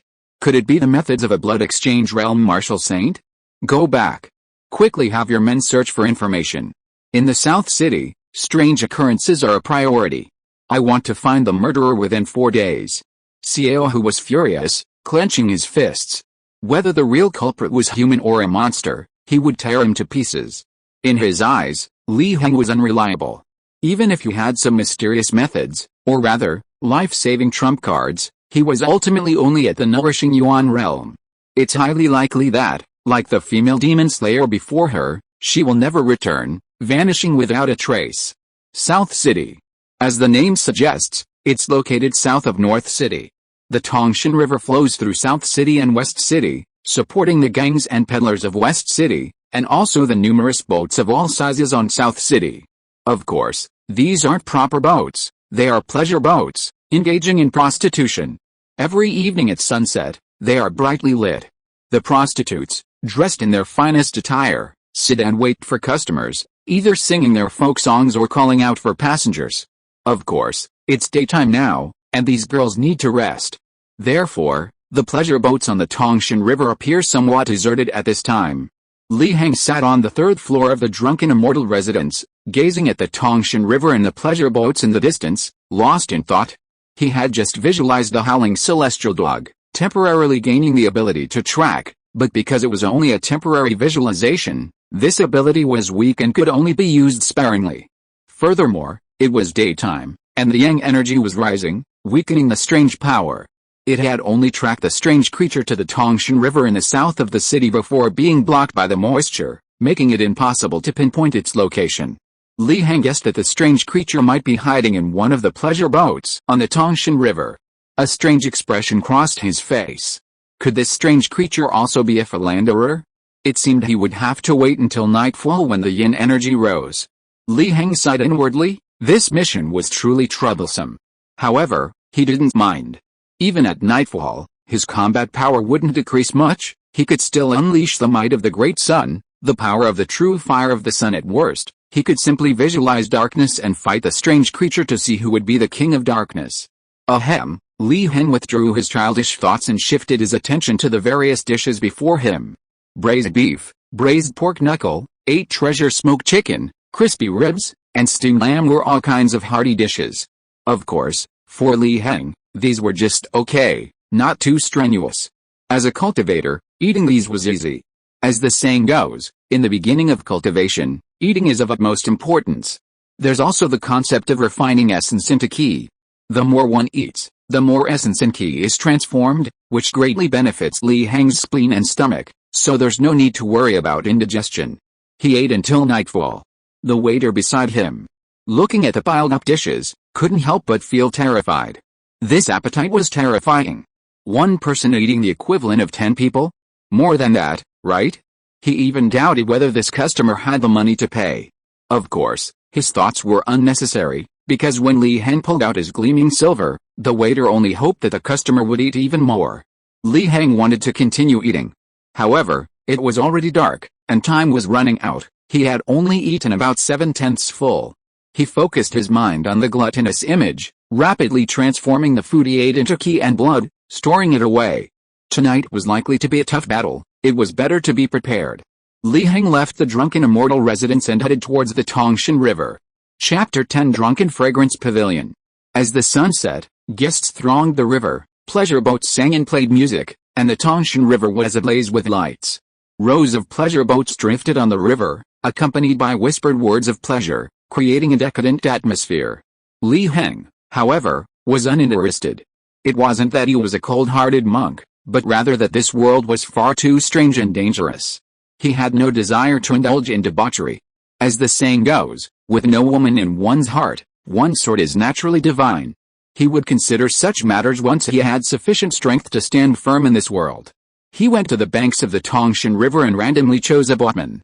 This boatman appeared to be an old man nearing 60, his face deeply lined with wrinkles, looking incredibly aged. He held a pipe in his left hand, occasionally exhaling a smoke ring or two. "Young master, which boat would you like to go to? Yuchunju? Xiuangsuja? Zio Xiuangjia? Yurenju?" The old boatman clearly regarded Li Heng as a customer seeking entertainment, and naturally named several pleasure boats.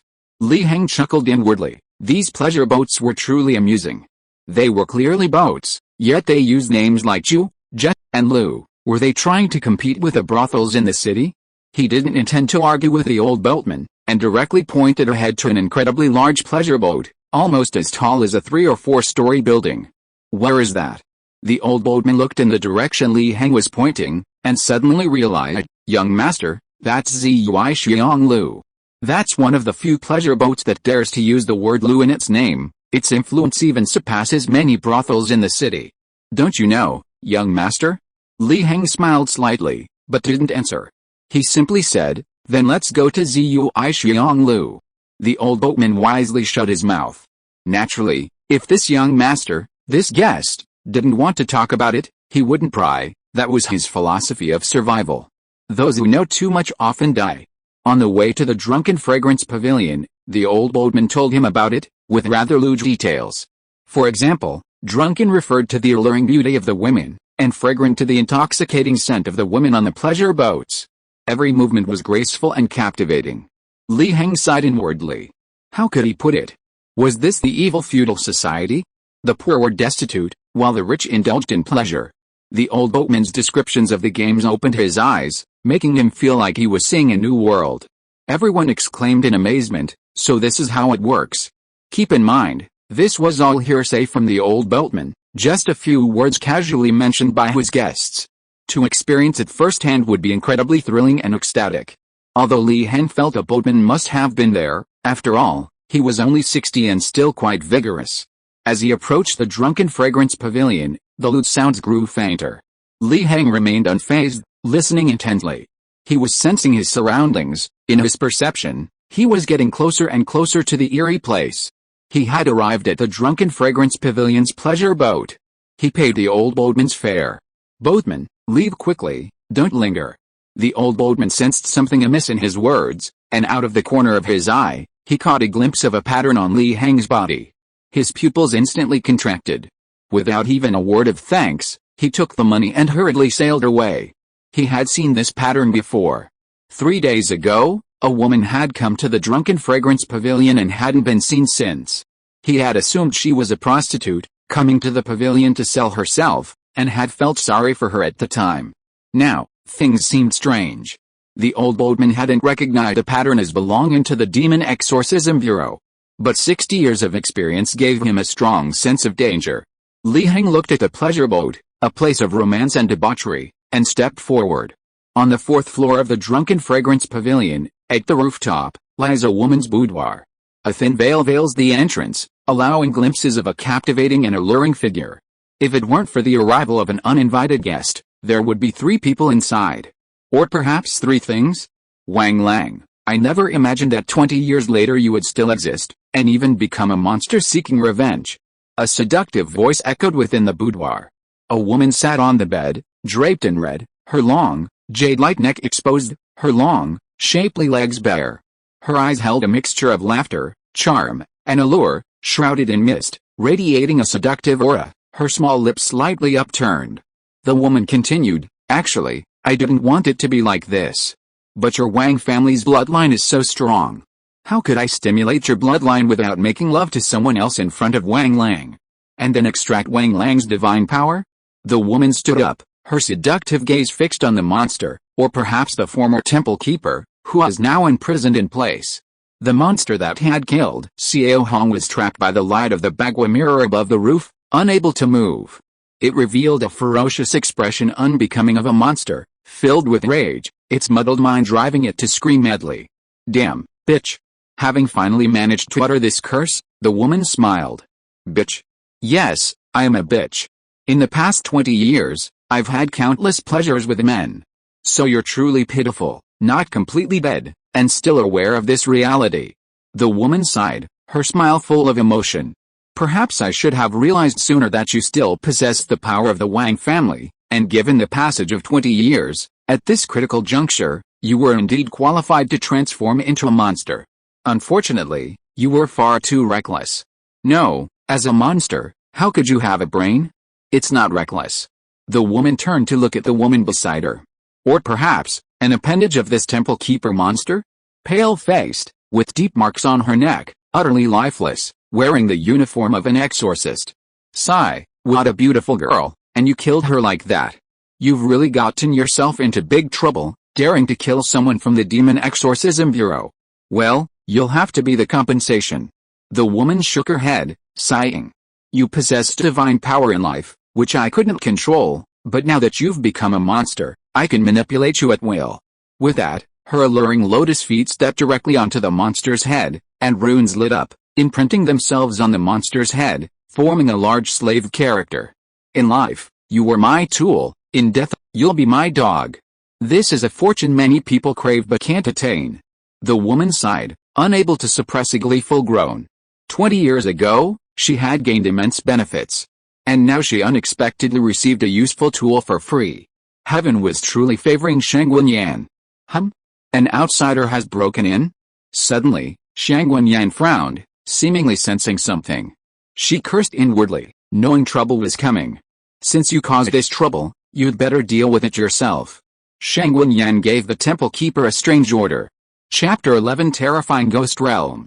The Drunken Fragrance Pavilion is divided into 4 floors. The first floor is for ordinary customers, mostly commoners and poor scholars with little money. The second floor is for high-ranking officials and nobles, where the girls are all incredibly beautiful, even celestial beings, far surpassing those on the first floor. The third floor is for various special activities, which, to put it mildly, push the boundaries of human imagination to the extreme, and are best left unsaid. As for the fourth floor, it's not open to the public.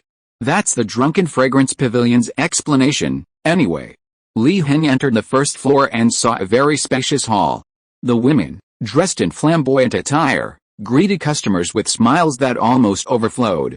Customers who hit it off immediately began embracing and kissing, eventually taking each other to private rooms, accompanied by various strange sounds.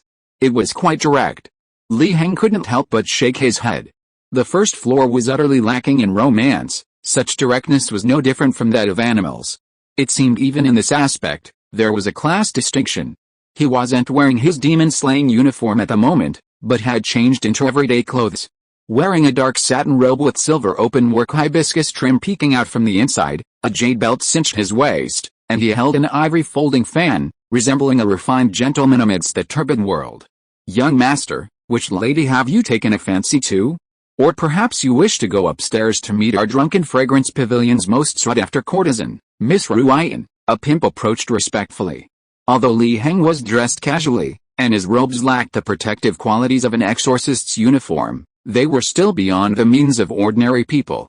In the pimp's eyes, he was either rich or noble. "Let's go upstairs," Li Heng said calmly, closing his fan. He could sense the strange entity nearby. "Young master, you've come to the right place. Our Drunken Fragrance Pavilion is renowned throughout Bein City, on par with the Qingyang Pavilion." Realizing it was Li Heng's first time there, the pimp couldn't help but boast, showering him with praise. He even went so far as to claim she was as beautiful as a celestial being, the best in Beijing. Li Heng ignored him. He carefully observed the surrounding atmosphere. The eerie aura was getting closer, seemingly approaching him. He chuckled inwardly. It seemed he had been detected. He stepped onto the second floor. Instantly, Li Heng felt the surrounding atmosphere turn chilling and utterly silent, as if he had stepped into a mysterious and ominous place. He raised an eyebrow. He took a step, slamming his foot heavily on the floor, causing the surrounding floorboards to dent and tremble.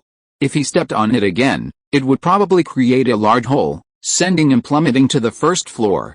With this movement, his internal energy circulated, coursing through his body and unleashing a burst of intense yang energy, instantly dispelling the chilling atmosphere. However, the pimp seemed oblivious, continuing to describe the wonders of their Drunken Fragrance Pavilion to Li Heng, such as role-playing and props. And that wasn't all. Sure enough, the chilling atmosphere suddenly appeared, instantly filling the surroundings. The lights suddenly dimmed, and the entire second floor became silent, even the pimp had vanished. It was as if what had just happened was an illusion, as if no one had ever existed. Li Heng wasn't surprised. Instead, he raised an eyebrow. It really was a big fish. This strange creature actually possessed a ghost domain? A ghost domain was a special domain belonging to a strange creature. Strange creatures could move freely within their own domain, unleashing abilities impossible in reality, even distorting reality. A strange creature possessing a ghost domain was a nightmare for ordinary martial artists. There were even rumors that such strange creatures were terrifying, and only extraordinary families could eliminate them. The flow of his blood and ki began to slow, even stagnating, as if he were in a polar ice field. This was probably the ghost domain suppressing his blood and ki power. He pondered this, but remained completely calm. Although he wasn't like a true ki realm grandmaster who could tear apart a ghost domain with his own true ki, his object of contemplation was the great sun, the supreme yang of heaven and earth. On the fourth floor of the Drunken Fragrance Pavilion, in Shang Wenyan's boudoir, she used an ancient bagua mirror, shimmering with a strange light, to observe everything within the ghost domain, a smile playing on her lips. She had thought it was some serious trouble. It turned out he was just a mere nourishing Yuan realm cultivator. It was a waste that she had made Wang Hai use his ghost domain. This was somewhat like using a sledgehammer to crack a nut. Wang Hai was the eerie name of the temple keeper in his previous life. However, after seeing Li Heng's face clearly, her eyes lit up again, and she suddenly felt it wasn't such a bad deal. Shang Wenyan sighed inwardly, revealing her infatuation. Such a handsome man, if he didn't make love to her once and then died, wouldn't that be a pity? She immediately used her slave seal to give the eerie temple keeper an order: capture Li Heng alive. Shang Wenyan's heart burned with desire. She wanted to pin this handsome man down, lick her toes, and make him her male concubine, bowing down at her feet. Indeed, heaven truly favored her. She had just obtained Wang Hai, a useful tool with divine blood, and now she had such a handsome male concubine. Li Heng walked on the second level, which had now become a ghost domain. He knocked on the surrounding wooden walls. They were incredibly hard. This was the insulating power of the ghost domain. To put it figuratively, it was like an indestructible scene in a horror game. The protagonist is trapped in a terrifying room. He can see this scenery outside through the window, but unfortunately, he can't break it. He can only escape by solving various puzzles and following the rules. Of course, superhuman strength can break the rules. Li Heng estimated that if he used the Great Sun True Fire or visualized the sun to manifest its power, this eerie realm would be as fragile as paper, and might even burst. Suddenly, this eerie realm changed. Countless ropes with nooses hung from the roof, emanating a cold and eerie aura. They seemed to be alive, moving as if searching for something. Finding their target, the ropes attacked Li Heng. The target was his neck. He frowned. Was this an attempt to hang him? That would fit the way Xiao Hong died. He used his movement techniques, shifting and dodging the ropes. However, these ropes seemed to have sentience, constantly appearing around him and even tracking him. He grabbed a rope and pulled hard. But it didn't break. These ropes were very tough. They couldn't be torn apart even with a single pull. He channeled his inner energy and pulled again. Crack! The rope finally snapped. But soon, the broken rope reappeared. In this eerie realm, these ropes were probably infinitely generated. Suddenly, a chill ran down Li Heng's spine as a figure lunged forward, creating a gust of wind, trying to knock him down. He was prepared and slightly shifted his body, dodging the attack. This was probably not the monster behind him. Its terror level was too low, its speed too slow. It was likely just a byproduct of the monster. He pondered, looking at the figure, and was startled. Chapter 12. Remember not to be a dog in your next life. Li Heng recognized the figure. Or rather, he recognized her from her previous life. Of course, they weren't close. They'd only met a few times. One was there to read, the other was a librarian. Looking at the pale-faced woman before him, with deep ligature marks on her neck, devoid of any life, he shook his head, a sigh escaping his lips. So it's you. What a pity, Li Heng said slowly. He wasn't particularly saddened by the death of this girl he'd only met a few times, and how she'd become a tool for the supernatural to harm others. After all, they weren't close. They'd only exchanged a few words. But for some reason, he felt a pang of regret. Perhaps it was because he hadn't known many people in this world, and now one was gone. Your soul has either returned to the netherworld or completely vanished from the world, then I will help you find complete release. As Li Heng spoke, his body moved. He meant what he said. In almost a breath, Li Heng was beside the woman's eerie presence. Whoosh! A gust of wind rose, and he threw a punch. A high-speed, powerful fist struck flesh, sending the woman flying against the surrounding wall, where she hung for a long time before slowly falling. Hitting someone was like hanging a painting. This was effortless for Li Heng. His punch, imbued with the divine will of light and demon-dispelling power, had dispelled the supernatural forces within her, rendering her immobile and a complete corpse. However, he hadn't gained any source power. Clearly, this was merely an appendage of the supernatural, and not even one imbued with its power. Li Heng withdrew his thoughts, his resolve hardening. In this dangerous world filled with supernatural demons, he had to become stronger, or he would end up like her, dying on the path of eliminating supernatural beings. Ultimately, he might even become a tool for these supernatural beings. Therefore, he needed to continue hunting supernatural beings to obtain source power. With enough source power, he could even kill gods and immortals. If one sun couldn't kill a god or immortal, then a second would do. Countless suns bombarding them would also kill gods and immortals. Not to mention all things far beyond the sun, such as the vast starry sky and the boundless universe. For example, beings that exist only in concepts and myths, supposedly indestructible and omnipotent. His supernatural powers can manifest all of these. On the fourth floor of the Drunken Fragrance Pavilion, Shang Wenyan wasn't surprised by the scene. After all, they were from the Demon Extermination Bureau, possessing various secret techniques of the court. It wasn't surprising they could unleash such powerful combat strength. This actually piqued her interest even more. Conquering and training a powerful man was much more fun. If you were just a weakling, she wouldn't even bother looking at him. Besides, what was being dealt with was merely a strange appendage, at most only at the nourishing Yuan realm. Therefore, Shang Wenyan wasn't afraid that Li Heng could escape her grasp. A nourishing Yuan realm cultivator couldn't break through this strange domain. I've played enough, tested enough. To avoid any accidents, make your move. Remember to capture him alive, don't hurt my little darling. Shang Wenyan spoke coldly, but as she spoke the second sentence, a blush rose to her face, and her voice became incredibly alluring. Within the strange domain, a ghostly figure, pale-faced with deep marks on its neck and holding a rope, silently appeared before Li Heng, moving with unpredictable speed. Within the ghost realm, ghosts possess the ability to teleport instantly. So this was the true master of this place?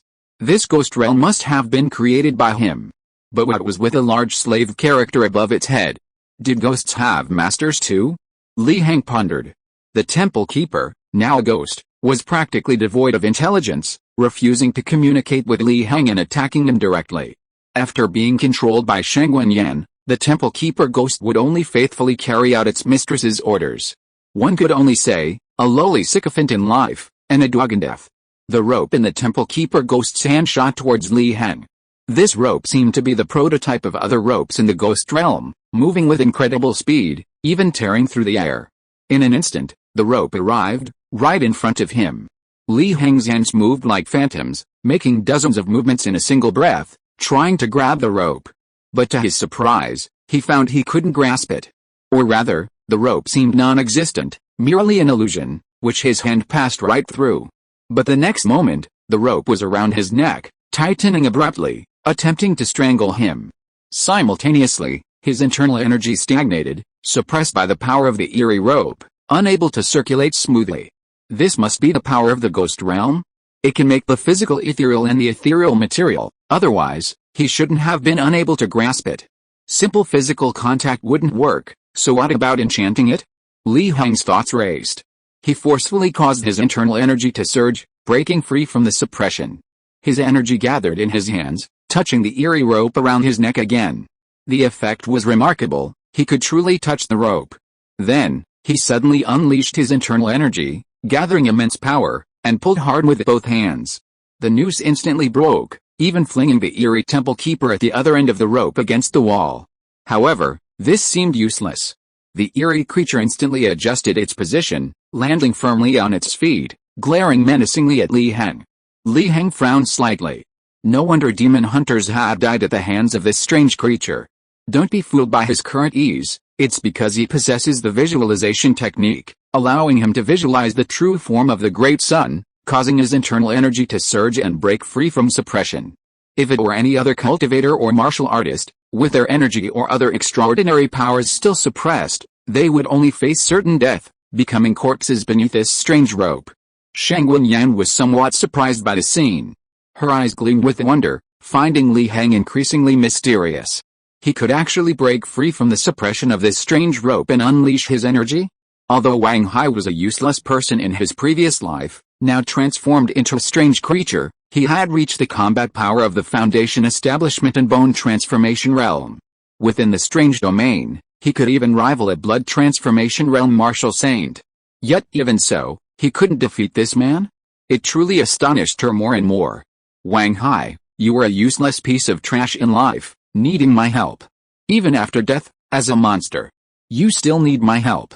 You truly are a worthless piece of trash. Shang Wenyan sneered disdainfully. Through the connection of the slave seal, using some mysterious secret method, she fully activated the power of the Temple Keeper's monster. Stimulated, the Temple Keeper's monster went berserk, its aura terrifying, its level of terror rapidly increasing. The surrounding ghostly domain intensified, a chilling coldness permeating the surroundings, making one feel as if they were in an ice cave, devouring the lifeblood of the living. Shang Wenyan felt smug. Now, Wang Hai could fight a blood exchange realm martial saint head-on. With the blessing of the ghostly domain, even a true key realm grandmaster would have to temporarily retreat. What could you possibly do against him? The boss went berserk in its second phase. There were also various environmental debuffs around: weakness, erosion, and slowed movement. How could a normal player possibly fight this? Luckily, he had a cheat. With a thought, a wisp of golden flame rose from his index finger, the flickering light even illuminating the surrounding ghostly domain. The surrounding space seemed to distort and blur. Facing the eerie temple keeper lunging at him, Li Heng flicked his finger, sending the golden flames flying towards the creature. Goodbye, and remember not to be a dog in your next life. If you have a next life. The golden flames touched the creature, instantly spreading throughout its body, burning from the outside in and then from the inside out. Finally, it turned to ashes and fell to the floor. Shang Wenyan watched this scene through the mirror, dumbfounded. What kind of flame was that? Chapter 13 Anode True Flame. Could he be from some extraordinary family? A family skilled in fire? Could it be the Ma family, renowned for their exorcism prowess and the Yang True Flame? Shang Wenyan's thoughts raced, her mind racing. But wasn't the Yang True Flame focused on exorcism and dispelling evil? It couldn't possibly be so domineering, capable of instantly burning a strange body to ashes. She frowned, a surge of excitement rising within her. In any case, that wisp of golden flame was definitely not simple. If it could burn a body to ashes at only the nourishing Yuan realm, what would it be like if it grew stronger? Looking at Li Heng through the mirror, her eyes gleamed with a strange light. She was determined to subdue this handsome man before her. Handsome and possessing such powerful flames. Shang Wenyan felt a surge of joy, her desire for Li Heng growing even stronger. Li Heng's performance had surprised her.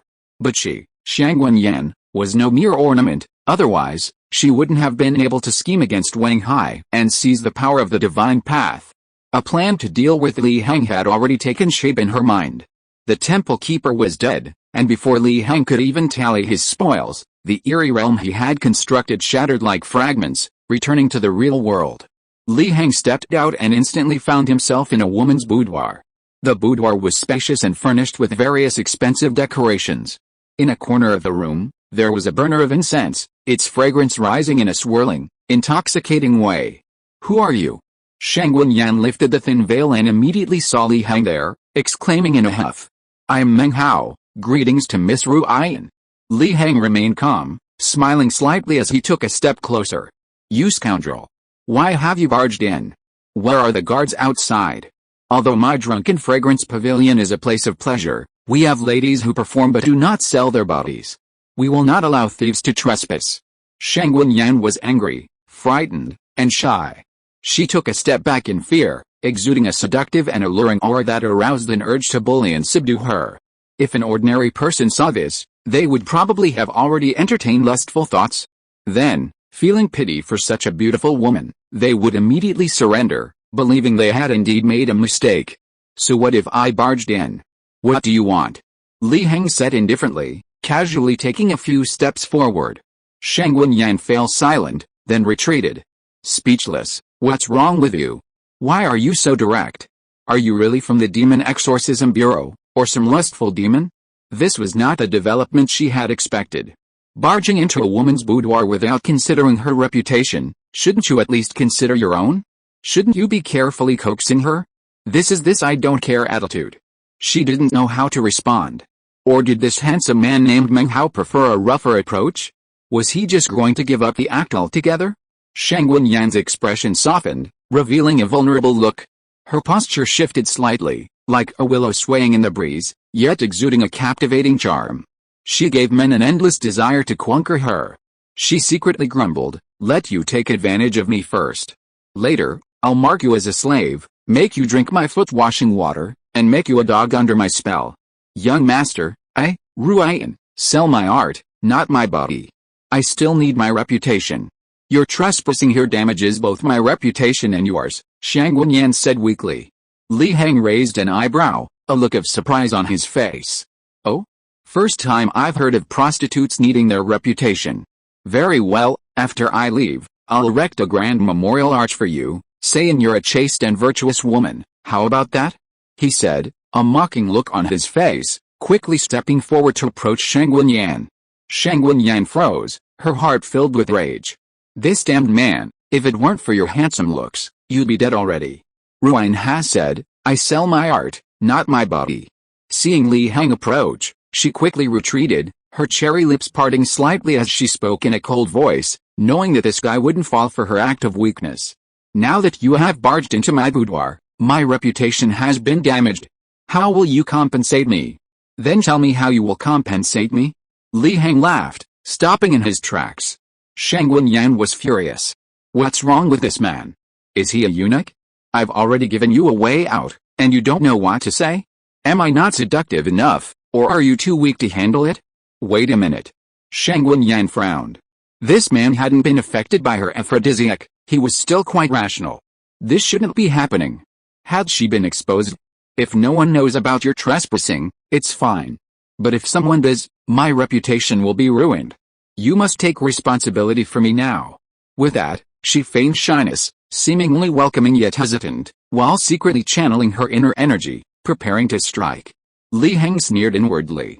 You've damaged your reputation, and you still want to marry me? Do you really think I'm a fool? Seeing Li Heng's indifference, Shang Wenyan gritted her teeth, activated her secret technique, and filled her body with strange power. Her clothes slowly fell away, revealing her jade-like skin. Then, she didn't retreat. Her body seemed powerless, and she fell towards Li Heng. Li Heng remained expressionless, and with a swift movement, Shang Wenyan fell to the ground, her clothes disheveled. She turned her head to look at Li Heng on the ground, revealing a look of shame and indignation. You've ruined my reputation and don't even want to take responsibility. Are you even a man? These words struck Li Heng like a bolt from the blue, leaving him thoughtful. Indeed, it was a bit presumptuous of a beauty. Unfortunately, are you even human? Before he could finish speaking, a wisp of golden flame was flicked by Li Heng's finger, about to land on Shang Wenyan. However, in that instant, Shang Wenyan vanished. The golden flame landed directly on the floor, burning quietly, and then extinguished under Li Heng's will. See? I told you you're not human. What normal woman would suddenly disappear? It seems the Siri realm disguised as a boudoir has given you the ability to teleport instantly? Li Heng wasn't surprised, instead, he chuckled lightly. Shang Wenyan's voice rang out from all around. So you knew all along? When did you realize it? And even if you did, wouldn't you have panicked at all? You're so calm. She was furious. Aren't you afraid of killing people like this? She didn't need to truly hide it from this man, she only needed to make him panic and create a flaw. But who would have thought this man would be so decisive? Aren't you afraid of killing the wrong person? Your acting is indeed quite good. Suddenly stepping out of the eerie realm and appearing in a boudoir, seeing a beautiful woman, any normal person would be astonished, even panicked.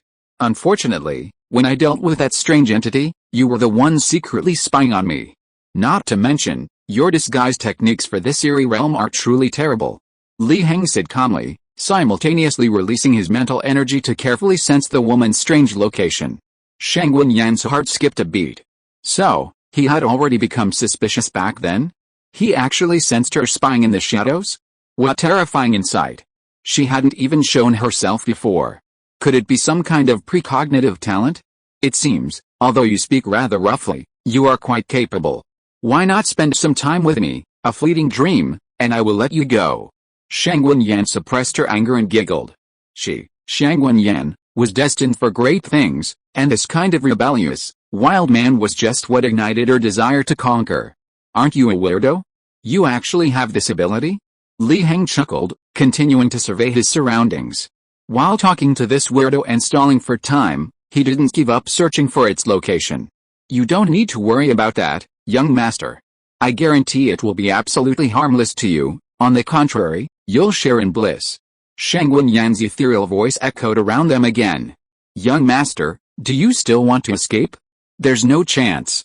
This is my ghost domain, and its strength is far superior to that good-for-nothings. Although you are powerful, you are only at the nourishing Yuan realm, and you cannot break through my ghost domain. So, why not have some fun with me? Shang Wenyan said, licking her lips with a hint of lewdness. Chapter 14 The Bodhisattva who gives his body as a gift. I think it's best to skip it. Someone like you, a living bodhisattva who gives away his body, is beyond my cultivation level." Li Heng shook his head and said calmly. Shang Wenyan, hidden in the shadows, was both ashamed and angry. How dare he tease her like this when she was in such a desperate situation? She'd see how she disciplined him later. She giggled.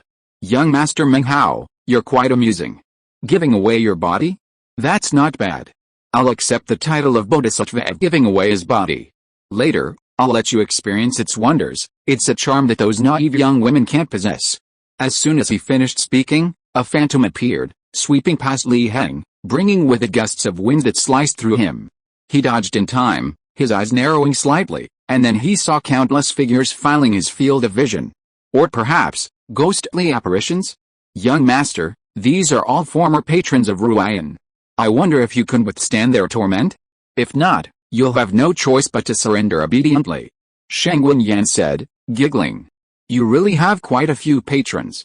Li Heng remained expressionless, still searching for Shang Wenyan's whereabouts, while also somewhat surprised. Does she really have one every day? Otherwise, where would she get so many? "Young Master, be careful. If you're not careful and become one of these patrons yourself, I'll be heartbroken." With that, these eerie figures surged towards Li Heng. Li Heng wasn't afraid. He directly circulated his ki and blood, visualizing the great sun. Between his fists and feet, the intent to vanquish demons and slay evil shone forth. Those eerie figures, upon touching his fists, vanished instantly like bursting bubbles. One punch, one eerie figure, unparalleled divine power. Shang Wenyan watched secretly with a smile. It was still within her control. As long as Li Heng's strength hadn't exceeded her control, the stronger he performed, the happier she would be. After some training, he would become an extremely useful tool. Whether in combat or otherwise, Li Heng frowned. These phantoms weren't particularly strong, most were just ordinary people, with only a small portion being martial artists. Almost all were at the nourishing Yuan realm, with very few at the Foundation Establishment realm. However, these phantoms seemed to regenerate within the phantom domain, appearing almost endlessly, making them extremely troublesome. A moment's carelessness could lead to their exhaustion. Did he really have to use his true strength? Manifesting a great sun, even a simple, low-level manifestation, would be enough to break through the phantom domain. But if he did that, the woman would likely flee at the mere sight of him, giving him no chance to capture or hunt her. This was a phantom. Those were walking sources of source energy, he couldn't afford to miss them. A continuous stream of phantoms surged towards Li Heng, who punched them one by one. But as time passed, his movements became increasingly labored and slowed. Shang Wenyan, standing beside him, couldn't help but feel excited and relieved. Meng Hao was finally exhausted. If this continued, all the power she had accumulated would be wiped out. This man was incredibly persistent. Li Heng wearily looked at the surrounding ghostly figures. Then, gritting his teeth, golden flames ignited on his fingers again. With a flick of his finger, he swept away the ghostly figures. As everyone knows, unleashing a powerful attack is extremely taxing. Therefore, Li Heng was already showing signs of fatigue, his legs were unsteady, and he was barely able to stand. However, the ghostly figures kept regenerating, forcing him to use his flames again to burn them. After this back and forth, Li Heng's condition became extremely weak. Fortunately, the ghostly figures stopped regenerating. Li Heng breathed a sigh of relief and sat down on the ground. Shang Wenyan, hidden in the shadows, frowned. She still couldn't believe that this man who had persisted for so long had fallen into a weakened state and wanted to try again. She separated a wisp of her own phantom and emerged from the darkness, appearing before Li Heng. Li Heng cooperated perfectly, his eyes lighting up as he feigned summoning his last breath and exerting all his strength to flick out a wisp of golden flame, incinerating the illusion. After doing this, the ghostly realm completely dissipated, the lights came on, and he returned to the real world on the second floor of the Drunken Fragrance Pavilion. He gasped for breath and collapsed to the ground. A while later, Li Heng was still sitting on the ground, slowly recovering his strength. This time, Shang Wenyan was certain that this man had no power to resist. Then, the ghostly realm rose again. Li Heng looked astonished. Shang Wenyan, dressed in red, slowly walked out, her elegant steps and smiling, approaching Li Heng. "Young master, are you convinced now? How is this possible? You didn't die? My flame can absolutely suppress demons and monsters." Li Heng said in astonishment, perfectly playing his part. Oh? Is that so? That's a real pity. I'm not a ghost, nor am I a person in the ordinary sense. Li Heng was surprised. Someone who isn't a ghost can use a ghostly domain. This really touched a blind spot in his knowledge. He regretted not having studied more. It seemed he'd have to go to the library again later. Young master, submit to me, become my person, so that we can share ultimate bliss, even gain the chance of immortality, completely transcending humans, such lowly beings. Shangwen Yan's cherry lips parted slightly, incredibly alluring. She meant it sincerely. Li Heng's actions had touched her heart. She felt he was a perfect candidate to become her male concubine. Even if she took more male concubines later, Li Heng's position wouldn't waver, just like the mistress of the harem. Young master, don't even think about asking for help. The ghostly domain isolates everything, not to mention that the drunken fragrance pavilion is my territory. Li Heng laughed, looking at Shangwen Yan. Then tell me, how should I submit? Shangwen Yan's eyes lit up at his words. She hadn't expected Li Heng to agree so readily. She had thought it would be a complicated process. It won't take much effort. All you need to do is have your son lick my toes. She extended her toes. This was actually intentional on Shangwen Yan's part. Just like when she had humiliated Wang Hai before. She wanted to deliberately crush this man's arrogance and let him know that her orders were not to be disobeyed. Otherwise, she could have used another method to imprint the slave mark. Li Heng's expression was strange. How to put it? Although it was a strange creature, or something related to the strange, it was still worthy of being a famous courtesan. This kind of game was quite ingenious. He couldn't help but shake his head. This was the best he could do. If he continued to pretend, wouldn't he really have to lick her feet? He couldn't stand that kind of game. There was no need to open the door to a new world. Seeing Li Heng shake his head, Shangwen Yan couldn't help but chuckle. What? Doesn't the young master wish to? Countless high-ranking officials and nobles in Bian City would love to lick my toes, but can't even get a lick of them. That's why I can't be a high-ranking official or noble. Li Heng sighed softly. He visualized the great sun, imbued with the intent to vanquish demons and evil, circulating the energy stored from eating meat during the day, and then using the true fire of the sun to envelop his fist. All the enhancements were poured into it, and he unleashed a punch. The speed was incredibly fast, even the air seemed to explode. The fiery fist struck Shangwen Yan directly. The surrounding eerie domain shattered instantly. If you are listening to this novel on a channel other than Fanfic World, it means it was downloaded and re-uploaded without effort. We warmly invite you to visit our channel, Fanfic World. There you will find the original version of this story and many other novels of various genres. We look forward to seeing you dive into a world of incredible novels. Chapter 15 Divine Power Crystal. The lights came on, and Li Heng returned to reality. He withdrew his fist, calmed his internal energy, and pondered for a moment. A data panel appeared before his eyes. Name, Li Heng. Cultivation, Peak of the Nourishing Yuan Realm Technique, Taiyuan Gong Level 1 Source Power. 30 Information, Sun Visualization Progress 5%. Li Heng was certain that he had hit the target, and it was a one-hit kill, otherwise, there would have been no source power credit. However, this source power seemed a bit low. Only 10 points. But the strange entity he had encountered earlier had already given him 10 points. As a female strange entity stronger than that one, using the alias Ruian, it should have given him more than 10 points. He narrowed his eyes, recalling the sensation he had felt earlier. With a single punch, the body had shattered, like a bubble bursting. Li Heng began to doubt whether this was his true form. After thinking it over, he shook his head. Forget it, he'd deal with that later. He had already sensed that the strange aura around him was gone. Even if he only killed the clone, the real Ruai wasn't here, making further elimination difficult. Besides, he had used Meng Hao's name earlier. Even if the information was leaked and he faced retaliation, it would be Meng Hao's retaliation, not Li Heng's.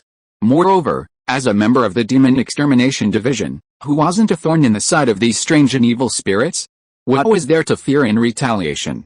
If they wanted revenge, they'd have to defeat him first. Wait, what's this? Suddenly, Li Heng's peripheral vision caught sight of something on the ground, a crystal-clear object, radiating a strange light under the surrounding lamplight. A desire welled up within him. He longed to possess the crystal and devour it. Li Heng was startled. Monster drops could drop materials? Or was this female spirit a little special? He was currently in a secluded corner on the second floor of the Drunken Fragrance Pavilion, with no one around, only hearing a woman's soft cry in the distance, a confirmation that he had indeed returned to reality. However, this crystal was rather strange, it could even disturb his mind. Even in the real world, he had to be careful. After a moment's thought, with a snapping sound, Heng broke off a nearby railing, using it as chopsticks to hold the crystal. Anyway, Yin had said it before. Zui Xianglu was her territory, which, in essence, meant it belonged to the supernatural. The supernatural were universally condemned, so there was no need for chivalry, he could break it at will. Heng frowned. His intuition told him this crystal was important and would be of great benefit to him. But now he didn't even know what the crystal was, so how could he trust his intuition? He needed to find out the crystal's origin, preferably without letting anyone else know. Heng pondered, then suddenly his eyes lit up. He had a data panel. Although this panel was currently too rudimentary, only displaying his information and lacking the ability to add points like Shenlan, he could still add them himself by consuming source energy. Although his current source energy wasn't enough to evolve the data panel to the point of unlimited point addition. However, adding an appraisal function would be more than enough, right? With a thought, he directly consumed his source energy and added the appraisal function to the panel according to his own will. This function didn't consume much source energy, it only cost 10 points. Heng breathed a sigh of relief. It seemed that, as he had expected, he could sense exactly how much it would consume. He wasn't bothered by it. 10 points of source energy were just for a Foundation Establishment realm monster, he could consider it an investment for the future. Panel, appraise this crystal, Heng commanded in his mind, and the panel information instantly refreshed, a crystal containing the power of the Earth God. A mortal who swallows it will explode and die. Martial artists and cultivators can use special methods to devour and refine it, obtaining a wisp of divinity. He was surprised. A crystal containing the power of the Earth God? How could a mere monster involve incense and deities? No wonder that Yin dared to claim that after submitting, she could gain eternal life and transcend the lowly beings like humans. The authority of the Earth God could even open up the underworld. Heng pondered this. Soon, he withdrew his thoughts. Regardless of the details, this wasn't something he could ponder right now, given the numerous unanswered questions. Unless he upgraded his appraisal function, directly identifying the method of consuming the divine power crystal and its origin. However, that would be too costly, even consuming all his source energy wouldn't allow him to upgrade. After all, without revealing itself, relying solely on appraisal to trace its origin involved matters of cause and effect, fate, and other laws. Heng gazed at the night on the Tongshan River, where lanterns dotted the waters, and the occasional sweet shots created a unique atmosphere. Of course, that was assuming you were a powerful being. He didn't leave, instead waiting quietly. However, even at dawn, no strange entity approached within his sensing range. Heng was somewhat disappointed. Had he misunderstood? Was there no true body? Or had something been delayed? But if his clone was killed, wouldn't his true body be worried? He shook his head and silently left the Drunken Fragrance Pavilion. He needed to go back to complete the mission and buy some food on the street. Early morning, the sun had just risen. Crystal clear dewdrops dripped from the tips of the grass, moistening the soil, and the cries of peddlers echoed through Begin City once more. Heng watched the lewd night quietly depart, then came to the main street of Begin City and casually found a stall to sit down. Shopkeeper, what good food do you have? Sir, you've come to the right place. I have freshly baked dalian huaseo, a type of fried dough. The taste is absolutely divine. In the suburbs, in an abandoned local temple occupied by a group of beggars, groans could be heard. If anyone else heard this, they would be astonished. Beggars who couldn't even get enough to eat, who were on the verge of collapsing and dying on the street, were actually having sex with women. Looking from the outside, although the specifics were unclear, the general atmosphere was lewd. If someone looked closely, they would find that the woman making love with a beggar was as beautiful as a fairy, with skin as white as jade, and a bewitching expression. This was undoubtedly unbelievable. How could such a stunningly beautiful woman be entangled with filthy beggars? Yet, judging from her expression, she clearly enjoyed it. Was it truly a case of a beggar's slovenliness masking a goddess's long hair? A short while later, the sound ceased. The woman floated up from among the beggars, bathed in the morning sun. Even though she was covered in filth, she looked incredibly sacred, like a goddess descending to earth. and the beggars remained mesmerized, watching with lingering reluctance. The woman narrowed her eyes. Her strange clone had actually been destroyed? The last message she received was from someone named Meng Hao? Where did this powerful Meng Hao come from? Could he destroy her own Foundation establishment realm, open the Ghost Realm, and even kill a true Key Realm Grandmaster's clone? It seemed she had to inform the organization of this. She turned to look at the beggars. Having offered my body as a form of charity, you are all my benefactors. Please follow me. A seductive voice rang out, and illusory figures rose from the bodies of the beggars, disappearing into her own. The woman groaned comfortably and left the Earth God's shrine. With a wave of her jade-like hand, the shrine collapsed instantly. To avoid any misunderstanding, let me clarify again, this woman is a complete villain. She will not have any inexplicable relationship with the protagonist, it will only be a life or death struggle. Don't worry. Actually, this woman's character design is inspired by Lin Zioner from Gulong's novels. Those who know Lin Zioner's personality will understand. Chapter 16 One Night of Annihilation. After finishing his fried dough sticks, Li Heng packed some up as usual and headed straight for the inner city without lingering. At the inner city gate, a wailing sound came from within. A disheveled beggar sat slumped at the entrance, pleading with the guards to let him in so he could report to the authorities. However, he was just a beggar, and hadn't offered any toll. How could he possibly enter the inner city? The towering guards spoke coldly. Where did this beggar come from? Get out of the way. If you disturb the mood of the inner city lord, you know the consequences. Please, gentlemen, have mercy and let me in. My brothers weren't crushed to death. Someone must have harmed them. That Earth God temple was very sturdy, the beggar pleaded, kneeling on the ground.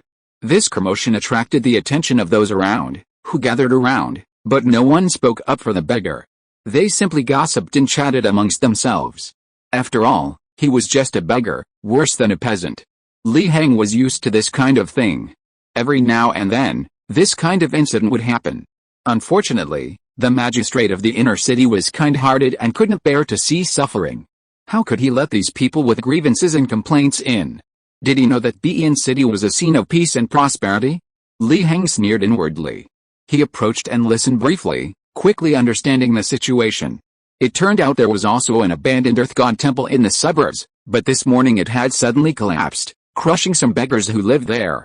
This particular beggar also lived in that temple, but luckily he hadn't returned last night, thus escaping being crushed. He ran to the inner city gate to report to the authorities. He was surprised. Another Earth God temple? Had he become so deeply associated with the word Earth God? The beggar pleaded desperately with the inner city guards. Li Heng watched coldly, remaining silent. It wasn't that he lacked empathy. It was just that this beggar was tall, with all his limbs intact, no different from an ordinary person. He could easily sell his labor in the western city. Why did he choose to be a beggar? Ultimately, even the most pitiful people have their hateful aspects. He was just lazy and greedy. The inner city guard was furious, but because he had attracted so much attention, he couldn't directly attack the beggar. Alright, don't think I don't know you people are just using this as an excuse to extort money. The beggar, seemingly unfazed, continued to plead. This immediately sparked a flurry of discussion among the surrounding crowd, with public opinion shifting towards the beggar, saying the guard had no compassion. The guard's expression changed slightly, his anger rising. He should have just thrown him out earlier. He thought for a moment, then casually pulled out a few copper coins and tossed them at the beggar's feet. Here you go, get lost. Consider it a way to avoid further trouble, the guard lamented inwardly. As for letting the beggar into the inner city? Absolutely not. If he did that, he would have to pay far more than just money. The beggar's eyes lit up, and he quickly grabbed the copper coins from the ground, stood up instantly, and ran away in a flash, leaving behind a bewildered crowd of onlookers. Li Heng didn't stop him, remained silent, and shook his head. This guard must be new, right? Surprisingly, he's an honest man. He'd seen guards throw people out and beat them up before. It's just a local temple. He pondered briefly, deciding to investigate later. For now, he'd go back to hand in his mission and earn some merit. Ignoring the bustling crowd, he walked directly into the inner city. The beautiful scenery of the inner city wasn't worth his lingering. He wasn't some lord, he didn't have the discerning eye to appreciate it. Mission complete. He entered through the main gate of the Demon Extermination Bureau and went straight to the Hall of Merit, to the clerk who had registered the mission. The Hall of Merit was nearly empty. The clerk seemed content with the leisure, even sipping tea. He had the air of a retired, aristocratic gentleman. "Wang Donglei, hand in your mission," Li Heng said calmly. Wang Donglei, that was the clerk's name. When he first learned of this name, he wondered if this was a grandmaster who preferred seclusion. Wang Donglei looked up and, upon seeing Li Heng's face, was shocked, almost spitting out his tea. Li Heng raised an eyebrow, surprised. "What's wrong? Is it strange to see me?" Wang Donglei didn't answer immediately, instead glancing at the pillars in the merit hall. He only breathed a sigh of relief when he saw that the runes on the pillars weren't lit. "Li Heng, you're not dead?" Faced with Wang Donglei's shocked question, Li Heng was even more puzzled.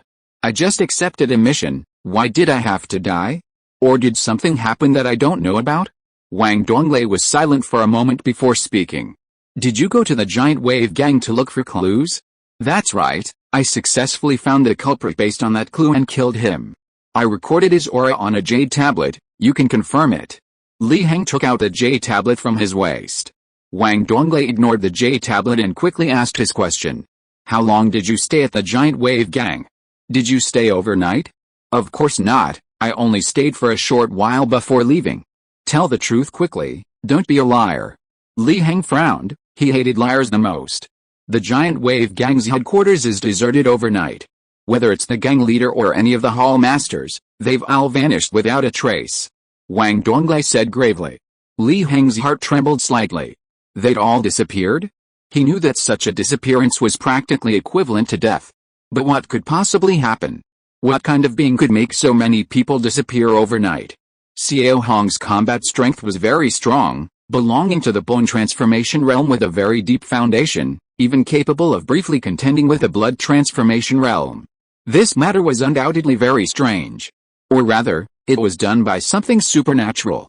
Li Heng, you're really lucky to have narrowly escaped such a terrifying situation. Wang Donglei said with lingering fear.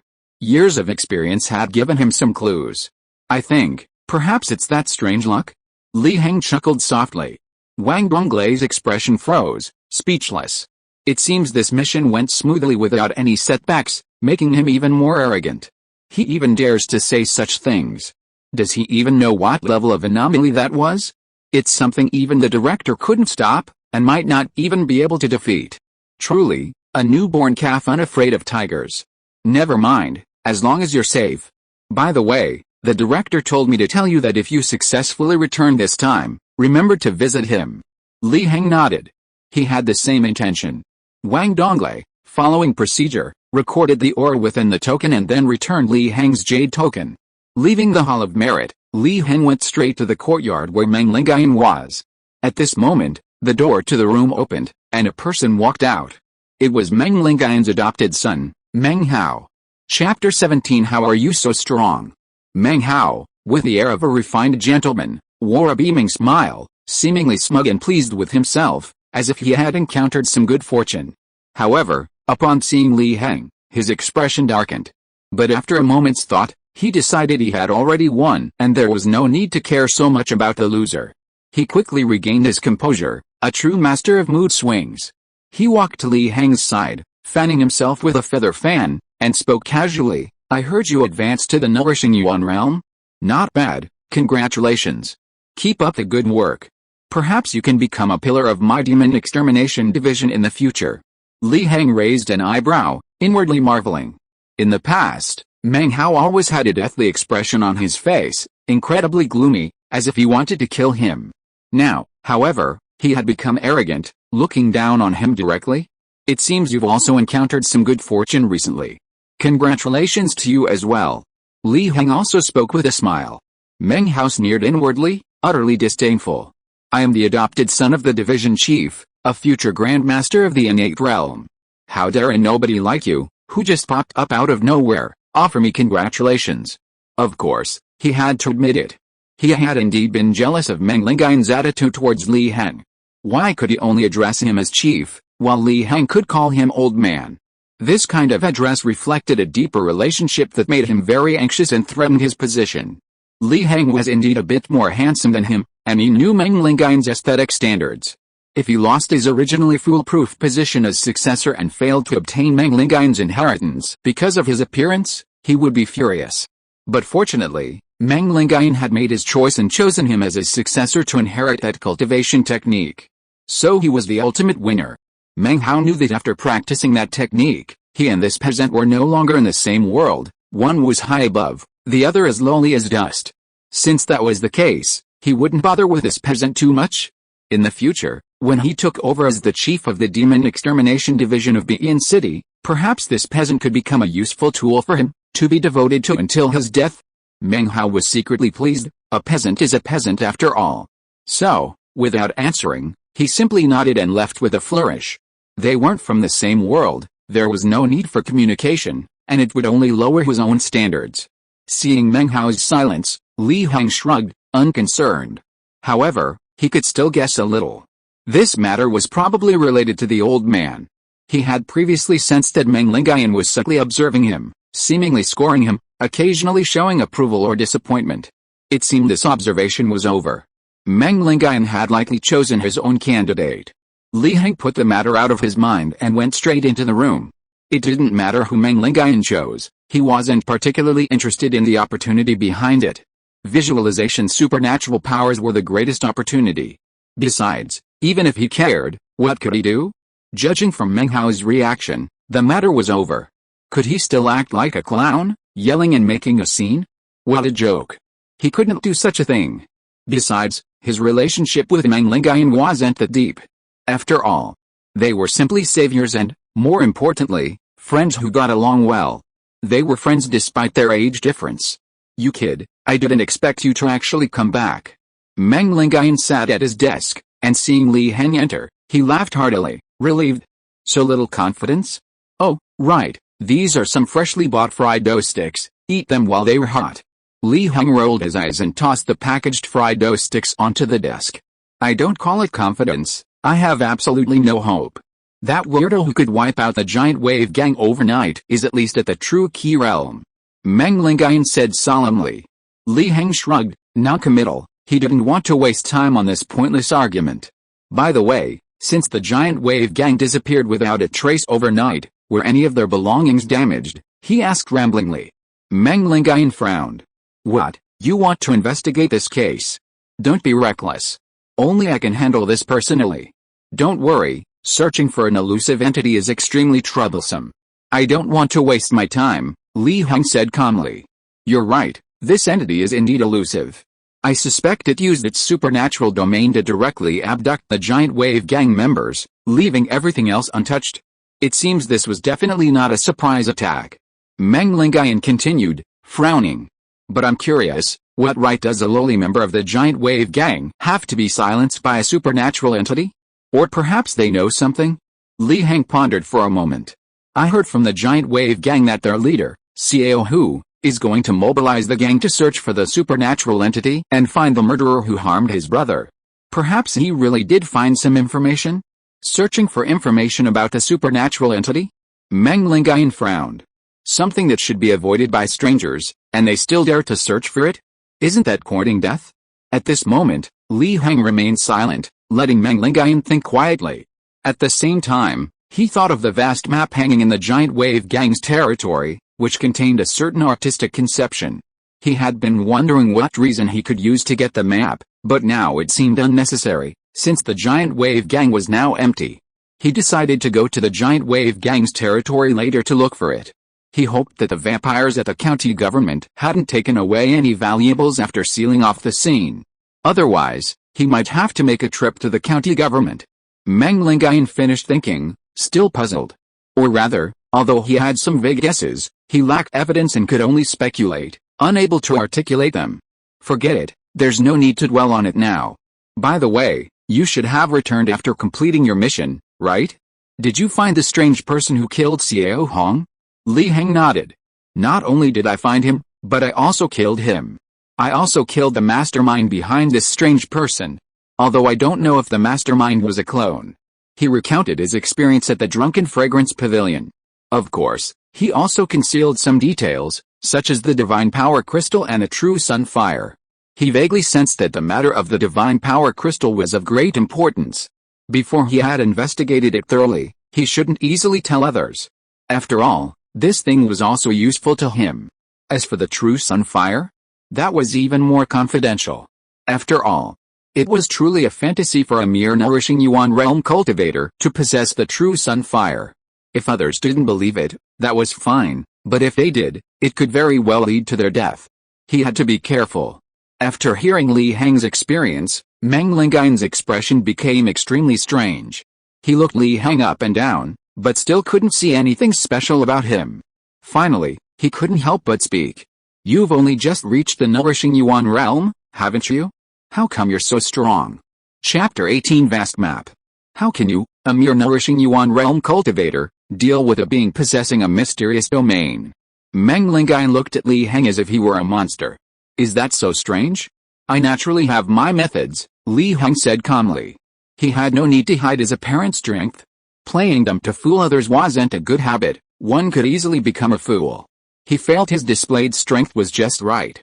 Although it might shock some people, it was still within the realm of genius, and therefore reasonable. Meng Lingayan fell into thought. Methods, trump cards? Could it be related to this kid's background? He hadn't forgotten that Li Heng's origins were extremely mysterious, as if he had fallen from the sky.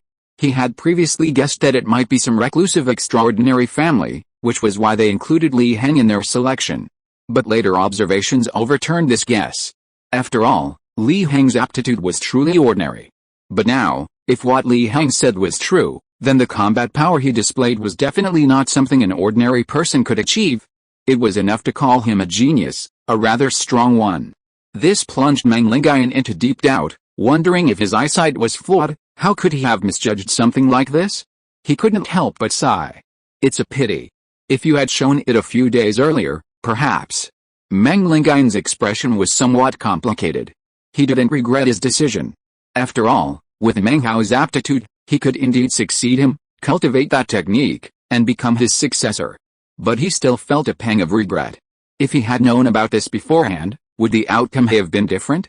Perhaps a brighter, more unpredictable future would have followed. There's nothing to regret.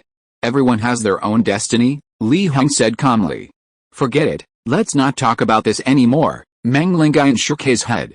He actually had a feeling that perhaps Li Heng wouldn't be limited to this, so even if he cultivated his technique, it would still be somewhat of a disgrace. I suggest you send someone to seal off Zuxiang Tower, Li Heng said calmly. That's a bit troublesome, since this isn't within the jurisdiction of my Demon Extermination Division. It has to be handed over to the county government. Meng Lingayan frowned. The Demon Extermination Bureau held a superior position, and no one dared to cause trouble for it. Firstly, it was the most powerful violent organization in the Great Li Dynasty. Secondly, it truly only exorcised demons. Rules are rigid, but people are flexible. The Drunken Fragrance Pavilion is that eerie territory, and what good would sealing it do if it were closed down? Faced with Li Heng's words, Meng Lingayan seemed somewhat troubled. An ordinary brothel might be able to do that, but this was the Drunken Fragrance Pavilion, with considerable covert influence. For example, its third floor, filled with all sorts of strange activities. Almost every high-ranking official in Bein City had been there. A hasty closure would definitely cause widespread dissatisfaction, leading to the use of various networks and even petitions to the general headquarters to put pressure on them. I'll think about this. If possible, I hope it remains untouched. After all, didn't you say that the female eerie entity was very likely just a clone? We can use this to lure out the real one. Having said all that, Li Heng was too lazy to be proactive anymore. Talking about eliminating danger and pleading for the people. He had realized that the old man Meng Lingayan was just stalling. However, this was the current state of the Great Li Dynasty. The county government was shirking its duties, preventing others from filing complaints. The Demon Extermination Bureau was also shirking its duties, focusing solely on demon extermination and ignoring everything else. He wouldn't be surprised if this dynasty collapsed at any moment. He just didn't know what the Great Li Emperor was thinking. Was he truly unaware, or was he doing it on purpose? Li Heng pulled his wandering thoughts back. His strength wasn't yet sufficient to consider matters at the national level. He would think about helping others when he was stronger. Li Heng continued chatting with Meng Lingayan for a while, then left the Demon Extermination Bureau and quickly headed to the giant wave gang in the outer city. He wandered through the streets, somewhat puzzled. Why did that old man's words also imply that he should shirk his duties and not be so proactive in demon extermination? Could it really be because the losses were too severe? He shook his head, no longer considering the matter. He would definitely be the first to be proactive in slaying demons and eliminating the supernatural. After all, that was his lost source of power outside. Others who shirked their duties were working themselves to the bone for no benefit. However, he had source energy flowing in, so he couldn't just sit idly by. Without using his cheat codes, he would truly be a complete waste. It was nearing noon. Although Li Heng wasn't particularly hungry, the aroma of food around him prompted him to buy some. For example, there were the irresistibly fragrant scallion pancakes and the richly flavorful braised meat. Rolling them together and eating them created a synergistic effect, making it incredibly delicious. He arrived in the West City, near the giant wave gang. At this time, no one dared approach the giant wave gang, as the people nearby could more or less guess what kind of strange thing this was. Even the county government only had a few constables standing outside to prevent ordinary people from getting close. Wait, who are you? Seeing Li Heng approach, a large constable with his nostrils flared, said coldly. If you don't have the magistrate's permission, please leave. Seemingly sensing Li Heng's unusual aura at close range, the constable quickly changed his tone and spoke politely. Demon Exorcism Bureau personnel, make way. Li Heng revealed his identity J token and walked straight into the giant wave gang, ignoring the constables. The constables, quite perceptive, quickly shut up. They were more than happy for the Demon Exorcism Bureau to arrive. After all, such a bizarre event had occurred, even just standing outside made them feel uneasy. If it weren't for the magistrate's promise of a raise, they would have been incredibly audacious to stand there. The bizarre was terrifying, but being penniless was even more so. Li Heng entered the giant wave gang and felt an utter stillness. Sunlight couldn't reach the tall rooms, making them dim and dark, like rows of coffins. An ordinary person looking in would likely tremble with fear and flee. He raised an eyebrow. Indeed, it was a bizarre attack. Some yin energy lingered around, and judging by its purity, the bizarre entity was likely of a high level. After some thought, Li Heng decided against visualizing the Great Sun's true form and decided to purify the area directly. After all, that would be tantamount to destroying a crime scene, and he didn't want to get involved in any trouble. Li Heng walked straight into the reception hall, relieved. Just as Meng Lingayan had said, the strange creature hadn't touched any of the objects, it had only abducted the person. Ignoring the other exquisite porcelain and precious decorations, he went directly to a corner and picked up the vast, desolate map. Its unique atmosphere made Li Heng's eyes light up. It seemed to be another object for his visualization. Chapter 19 Re-entering the library. Li Heng casually took out a piece of silk and wrapped the vast map in it, preventing it from revealing its mystique. Then, he simply took it away. As for whether this was a deliberate attempt to disrupt the crime scene, what a joke. He was an exorcist. He could take the painting openly and honestly, simply using the pretext of gathering evidence. After leaving the reception hall, Li Heng strolled around. He found no signs of a fight. The giant wave gang members seemed to have vanished instantly, and there was still unfinished wine on the table. He fell to growing unease.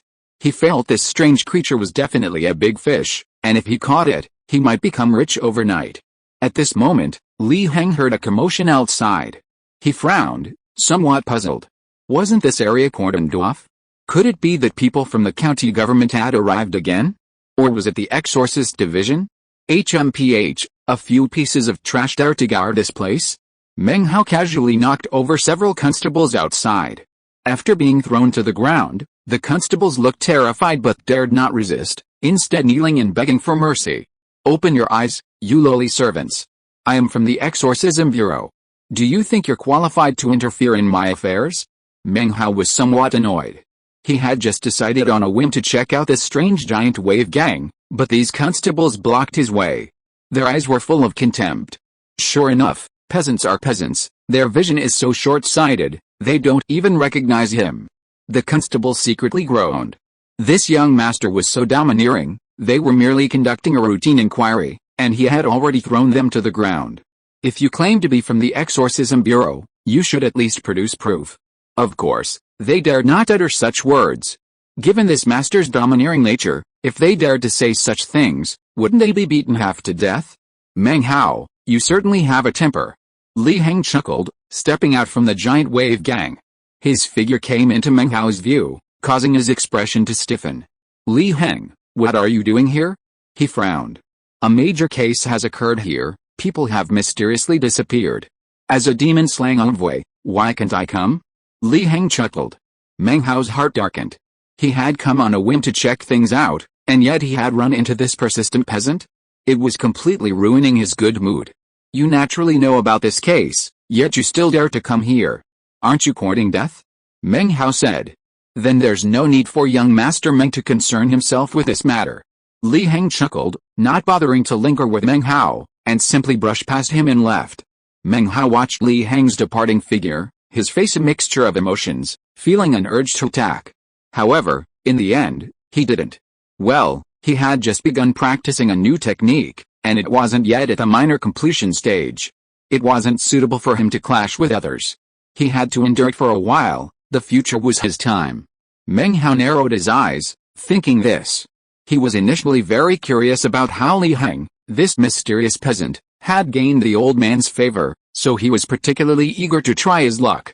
After all, this peasant was his former rival, and his secrets were worth investigating. However, now wasn't the best time. Lost in thought, he wandered into the giant wave gang's territory. After a while, he felt inexplicably restless and empty inside. What was he doing here? Was he here to suffer in this place filled with yin energy? Meng Hao shook his head, feeling bewildered, and left, leaving behind the beaten constables. After leaving the giant wave gang, Li Heng didn't linger, returning directly to his residence in the Demon Extermination Division. He began to tally his gains. First was a divine power crystal. Consuming it through a special method would grant a wisp of divinity. Although Li Heng didn't know what this wisp of divinity could do, given his path as a martial artist among cultivators. Then there was this vast, desolate map. Li Heng could sense it. Although the artistic conception of this image wasn't as profound as his previous Great Sun contemplation, it was only slightly inferior. However, if he could use it as a basis for contemplation, he might be able to manifest the Dharma image of the earth, forging an unshakable foundation for eternity. He could even combine it with the Dharma image of the Great Sun to manifest the supreme phenomenon of the Great Sun, illuminating the vast earth. The sun symbolizes light, and the earth symbolizes the world. When the Great Sun illuminates the earth, all demons and monsters will bow down. Of course, one shouldn't try to do too much at once. Right now, the most important thing is to contemplate the sun, as he's only progressed to 5%. When he has enough time, or when he can't progress any further, he can try contemplating the earth, drawing parallels. Having experienced the struggle against the strange entity, Li Heng's cultivation has also improved somewhat. This improvement is reflected in the primordial energy within his body. A large portion of it has been imbued with the divine intent of the sun, gradually transforming into solar primordial energy. It's estimated that it won't be long before he reaches the foundation establishment realm. No need for life or death battles or last-minute breakthroughs. A solid foundation is all that's needed for success. This is the ideal form of cultivation and life evolution. Li Heng calculated that his only weakness might be the Taiyuan Gong technique. However, he didn't need to change it now. Although Taiyuan Gong was ordinary among many techniques, its strength lay in its balance and harmony, preventing any conflict of vital energy and adhering to the doctrine of the mean. He possessed the visualization ability, meaning he would inevitably need to visualize many things in the future. He didn't want to die suddenly due to conflicts between these things.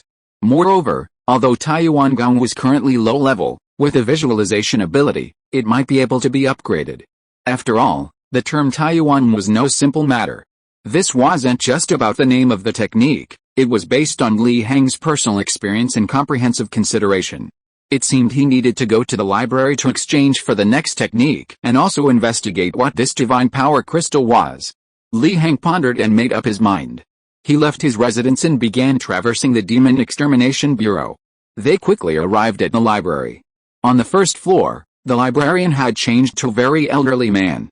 This old man was carefully reading a book, exuding a scholarly air. He must have been a teacher in his youth. Li Heng felt a pang of nostalgia and took out his token. Sir, I wish to exchange for the Foundation Establishment chapter of the Taiyuan Gong. Where is it located? The old man looked up, somewhat surprised. You young men are quite rare. Cultivating the Taiyuan Gong at the foundation establishment stage? This technique doesn't provide any boost to combat power. It's alright, I'm used to cultivating the Taiyuan Gong. Li Heng smiled faintly. Used to cultivating it? The old man shook his head. He wasn't unfamiliar with this excuse. The young man was probably short of funds. Not enough merit points, so he could only cultivate the Taiyuan Gong? Young man, listen to my advice. If you save up your merits a little more, you can exchange them for the demon slaying record, which is worth 400 merits. Although the Taiyuan technique is only worth 300 merits, it's really not very useful. The technique is too useless. It's very difficult to deal with strange creatures. My child was like that, too frugal. In the end, I had no choice but to trouble this old man to take on the role of librarian again. The old man kept rambling on, even getting lost in memories. Chapter 20 The True Golden Legend. Li Heng patiently listened to the old man finish his rambling. Sir, why don't you check how many merit points I have on my token? He said with a faint smile. The old man was taken aback and quickly checked the token. Then he fell silent. He had thought the young man was poor, but he was surprisingly wealthy. Over 1,000 merit points. Alice, it seems I was just being presumptuous. The old man shook his head. It's alright, it's understandable. Although your words were a bit long-winded, they were meant to show concern. Li Heng said calmly. Alright, I'm already this old, what need do I have for a way out? If you were wrong, you were wrong. The old man waved his hand. The Taiyuan technique you want is in the southeast corner of the 3rd floor, in the bookshelf at the very back. Go get it yourself. Li Heng nodded and went straight up to the 3rd floor without lingering. The old man couldn't help but sigh. It's good to be rich. Not treating money as money, not treating merit points as merit points. So many merit points could be exchanged for a blood exchange realm, or even a true key realm, cultivation technique. What's this young man thinking? A parent outliving their child? Li Heng thought with a sigh, now understanding the relationship between the old man and the girl. However, this was the norm in this world. If anyone was to blame, it was their weak strength, which led to these tragedies. He pulled himself together, his resolve strengthened, and went to the 3rd floor. There, various cultivation techniques were simply stored, each protected by a restriction, emitting different kinds of light, white, green, purple, gold. Of course, these lights were merely deceptive. The so-called golden legend didn't exist. Li Heng had fallen for it once before. He randomly chose a technique with golden light, only to find it was nothing more than postpartum care for souse. He went to the southeast corner and quickly found the Taiyuan technique. It had to be said that the old man's warning was justified, as this technique was covered in dust. Clearly, no one had exchanged for this kind of technique in a long time. After all, this world is rife with demons and monsters. While using the Taiyuan technique to build a foundation of vital energy is fine for those in the nourishing Yuan realm, it's practically suicidal for someone in the foundation establishment realm, a stage where they're refining themselves and improving their combat power. It only renders their vital energy devoid of offensive power. For some demons and monsters, it becomes a powerful tonic, potentially turning them into easy prey. However, Li Heng didn't care. Ordinary was good. Ordinariness meant nothing outstanding. It meant balance and harmony, encompassing everything. He could use this as a foundation for further deductions, creating a technique that could encompass all things, evolving directly into conceptual level. For example, something like the primordial golden seal or the taking jade seal. This was just wishful thinking for others, but for someone with his cheat-like abilities, it wasn't impossible.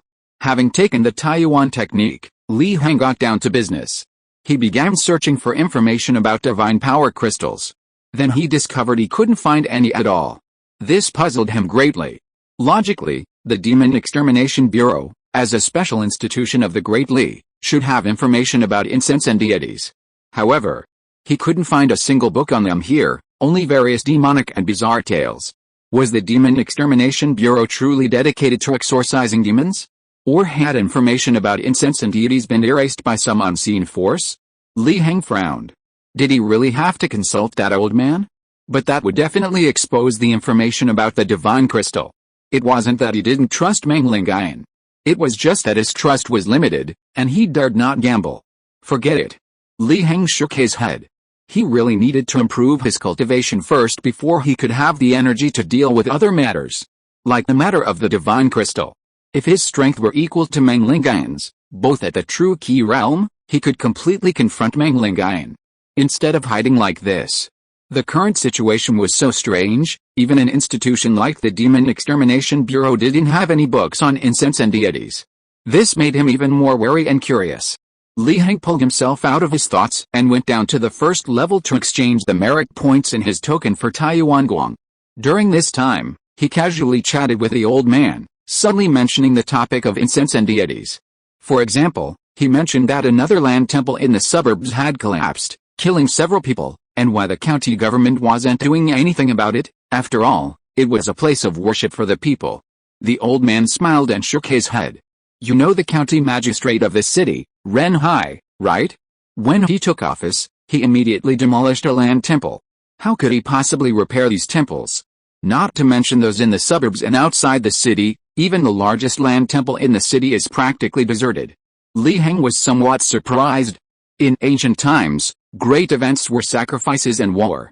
Even if this world had various extraordinary powers, there were still incense and deities. They shouldn't have neglected sacrifices. And the Great Li dynasty didn't have the style of destroying mountains and temples and eradicating all demons and monsters. So why did that county magistrate demolish a land temple as soon as he took office? And what was even stranger was, Bein City is just a county town, yet there are so many local temples. There are ones inside the city, in the suburbs, and even outside the city. Even the prefectural capital of Beijing doesn't have this many. Seeing Li Heng's interest, the old man shook his head. These things happened 20 years ago. How could an old man like me remember so much? Li Heng felt a little regretful, but didn't press further, as that would seem a bit deliberate. Old sir, I'll take my leave now. Since he couldn't get the relevant information, Li Heng didn't waste any more time and left directly. The old man watched Li Heng leave, a glint of light flashing into his cloudy eyes, a strange feeling creeping into his heart. This young man seems interested in what happened 20 years ago. Could it be that he's been chosen as the successor by that old man Meng? He shook his head, banishing these thoughts from his mind. Now that the crucial moment is approaching, the tide is rising, and his only granddaughter has died at the hands of the supernatural, there's no need to consider anything else. He only hopes to kill more supernatural beings in the future. He looked up at the sky was clear and the clouds were light. It seemed he could see the spirit of his granddaughter in heaven. Li Heng returned to his residence, preparing for his second period of seclusion to continue contemplating the great sun. His progress in sun contemplation needed to be improved. That night, in a secluded place in Bein City, a woman named Sheng Wenyan, draped in a light veil, exposed her alluring figure to other mysterious beings. Of course, these mysterious beings kept their eyes down, not even glancing at the celestial beauty, Sheng Wenyan. This woman was indeed beautiful, and quite seductive. But this woman was man-eater. The gathering has finally arrived. I've been thinking of you gentlemen for a long time. Who would like to share some pleasure with me? An incredibly alluring voice rang out. Alright, quiet down, let's discuss serious matters. A very authoritative voice dominated the entire room. Sheng Wenyan rolled her eyes but obediently quieted down. Since we're going to talk about serious matters, then I'll go first. Does anyone know someone named Meng Hao? Sheng Wenyan asked with a charming smile. Chapter 21 Sheng Wenyan. Meng Hao? I wonder what the relationship is between this Meng Hao and Lady Shangwen? A figure hidden in the shadows, with a slightly hoarse voice, asked. What relationship? Sheng Wenyan blushed. Perhaps, he's my future husband. After all, he ruined one of my clones. The hidden figures in the gathering were somewhat surprised. Who had the audacity to kill this woman's clone? Weren't they afraid of this mad woman's revenge? If any of you can find news of that Meng Hao, I will reward you handsomely. Whether it's cultivation resources or myself, I won't refuse. She continued with a charming laugh. The hidden figures felt a chill run down their spines, and a pang of pity rose in their hearts for Meng Hao. He actually managed to attract the attention of this mad woman. Meng Hao, what if this is just a fake name?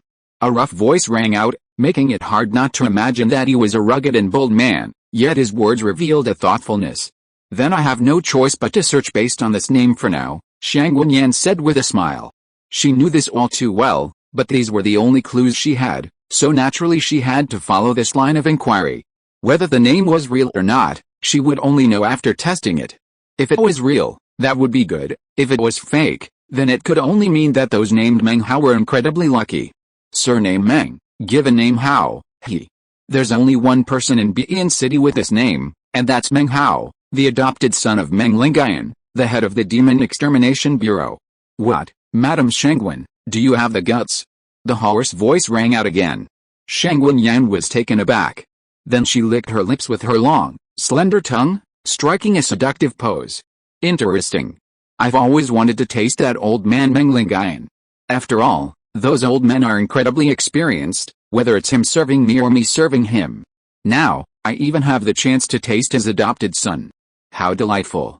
Old ghost, thank you for letting me know. What do you want to choose? Or perhaps, my body?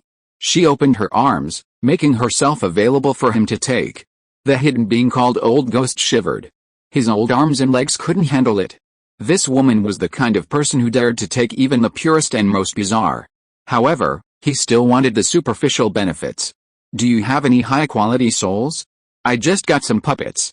They're of good quality, but they need souls to be compatible and nourished, the old ghost said hoarsely. Puppets? That's exactly what I wanted to say to you. You were too arrogant before, daring to wipe out an entire family in the city. This matter has probably already attracted Meng Lingayan's attention. You'd better watch yourself, a majestic voice rang out. No problem, the turning point is approaching, the wave is coming. His demon extermination division is barely able to protect itself, they don't have time to bother me. The old ghost was unconvinced. Of course, he was also helpless. Now it was the eve of a great battle, the calm before the storm, and he didn't want to reveal his whereabouts or attract attention. But he was also puzzled. That gang was like they were on steroids, searching everywhere for strange news, and through the slightest clues, they managed to find him. So he could only add more puppets to his side. After a while, these hidden beings and strange figures communicated and traded with each other, and peace returned. The authoritative voice that was clearly the leader rang out again. The turning point is approaching, I hope everyone will behave themselves and wait for the first outbreak. After that, it will be our world. Alright, this gathering is over. The area around Shengwen Yan began to brighten, and looking around, she found herself in a very exquisite woman's boudoir. Stepping on the original owner of this room, that lady from a prominent family, she couldn't help but smile. My lord, I finally arrived. There was no curfew in Bian City, so even at midnight, people were still out on the streets, and the lights remained on. Meng Hao, reeking of alcohol, walked along the street. He was beaming with pride, having not only obtained the martial arts technique he'd always dreamed of, but also enjoying great success in love. The young lady Ruyan even called him a tyrant. Meng Hao felt his future was bright. At this moment, he reached a deserted spot. Though there were no lights, the full moon hung high, casting a cool, clear light, which had its own charm. He suddenly stopped, and a woman came into view. I am Ruyan, greetings to young Master Meng. Shengwen Yan smiled. This Meng Hao is quite handsome, even if he wasn't the one, the trip was worthwhile. Ruyan? The missing courtesan of Zuxiang Pavilion? Meng Hao laughed. Indeed a beauty. Come to my side. With that, he stumbled and lunged at Shengwen Yan. The light veil covering Shengwen Yan fell away. Young master is certainly impatient, she chuckled. Then, Meng Hao's figure flashed past, his fist landing solidly on Shengwen Yan, his gaze cold and sharp. Did he really think he was a fool? A woman who appeared out of nowhere? Weird, isn't it? Shengwen Yan, having taken Meng Hao's punch, looked resentful. Young master is truly brutal. After a while, Meng Hao collapsed on his knees, powerless. Shengwen Yan walked gracefully to Meng Hao's side. It seems young Master Meng's stamina is lacking, what a pity. Meng Hao was terrified. How could he have encountered such a powerful and strange being? Her movements were like a ghost, he couldn't even touch her. No, he couldn't die. Driven by an extremely strong will to survive, he inexplicably unleashed his strength again and stood up. Shengwen Yan was somewhat surprised. Even in her desperate situation, she could still unleash power and launch a counterattack? 20 years ago, there seemed to be a similar example. Interesting, she smiled. The next day, the quiet streets finally saw footsteps, and then, Meng Hao was seen slumped to the ground, limp and powerless. Inside the Demon Exorcism Bureau. Li Heng gazed at the rising sun on the horizon, squinting, trying to glean a glimpse of the sun's true meaning. Unfortunately, as always, he gained nothing. He felt helpless. It seemed this visualization progress would require time to grind. But to visualize carefully required seclusion, which was too time-consuming. If only there were a way to visualize any time. Of course, this was actually Li Heng setting his expectations too high. Overnight, his visualization progress had advanced to 7%, soon to reach 10%. Far surpassing his previous speed. He had a premonition that 10% would be a major hurdle, capable of causing a qualitative transformation. However, he wouldn't complain about the speed of his visualization being too fast. Perhaps he should find a method, or a technique? One that would allow him to multitask. Meditating while doing other things. Li Heng pondered. At that moment, the commotion outside caught his attention. If you are listening to this novel on a channel other than Fanfic World, it means it was downloaded and re-uploaded without effort.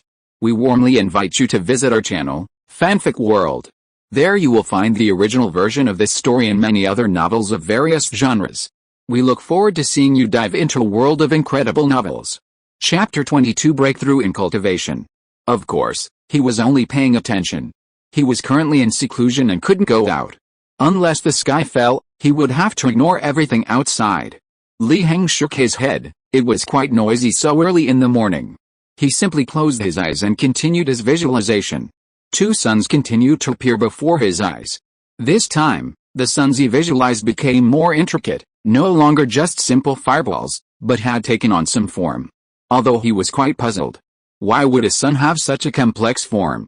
He glanced at it briefly, and it was dazzling, like a high-dimensional structure unfolding in a low-dimensional space-time.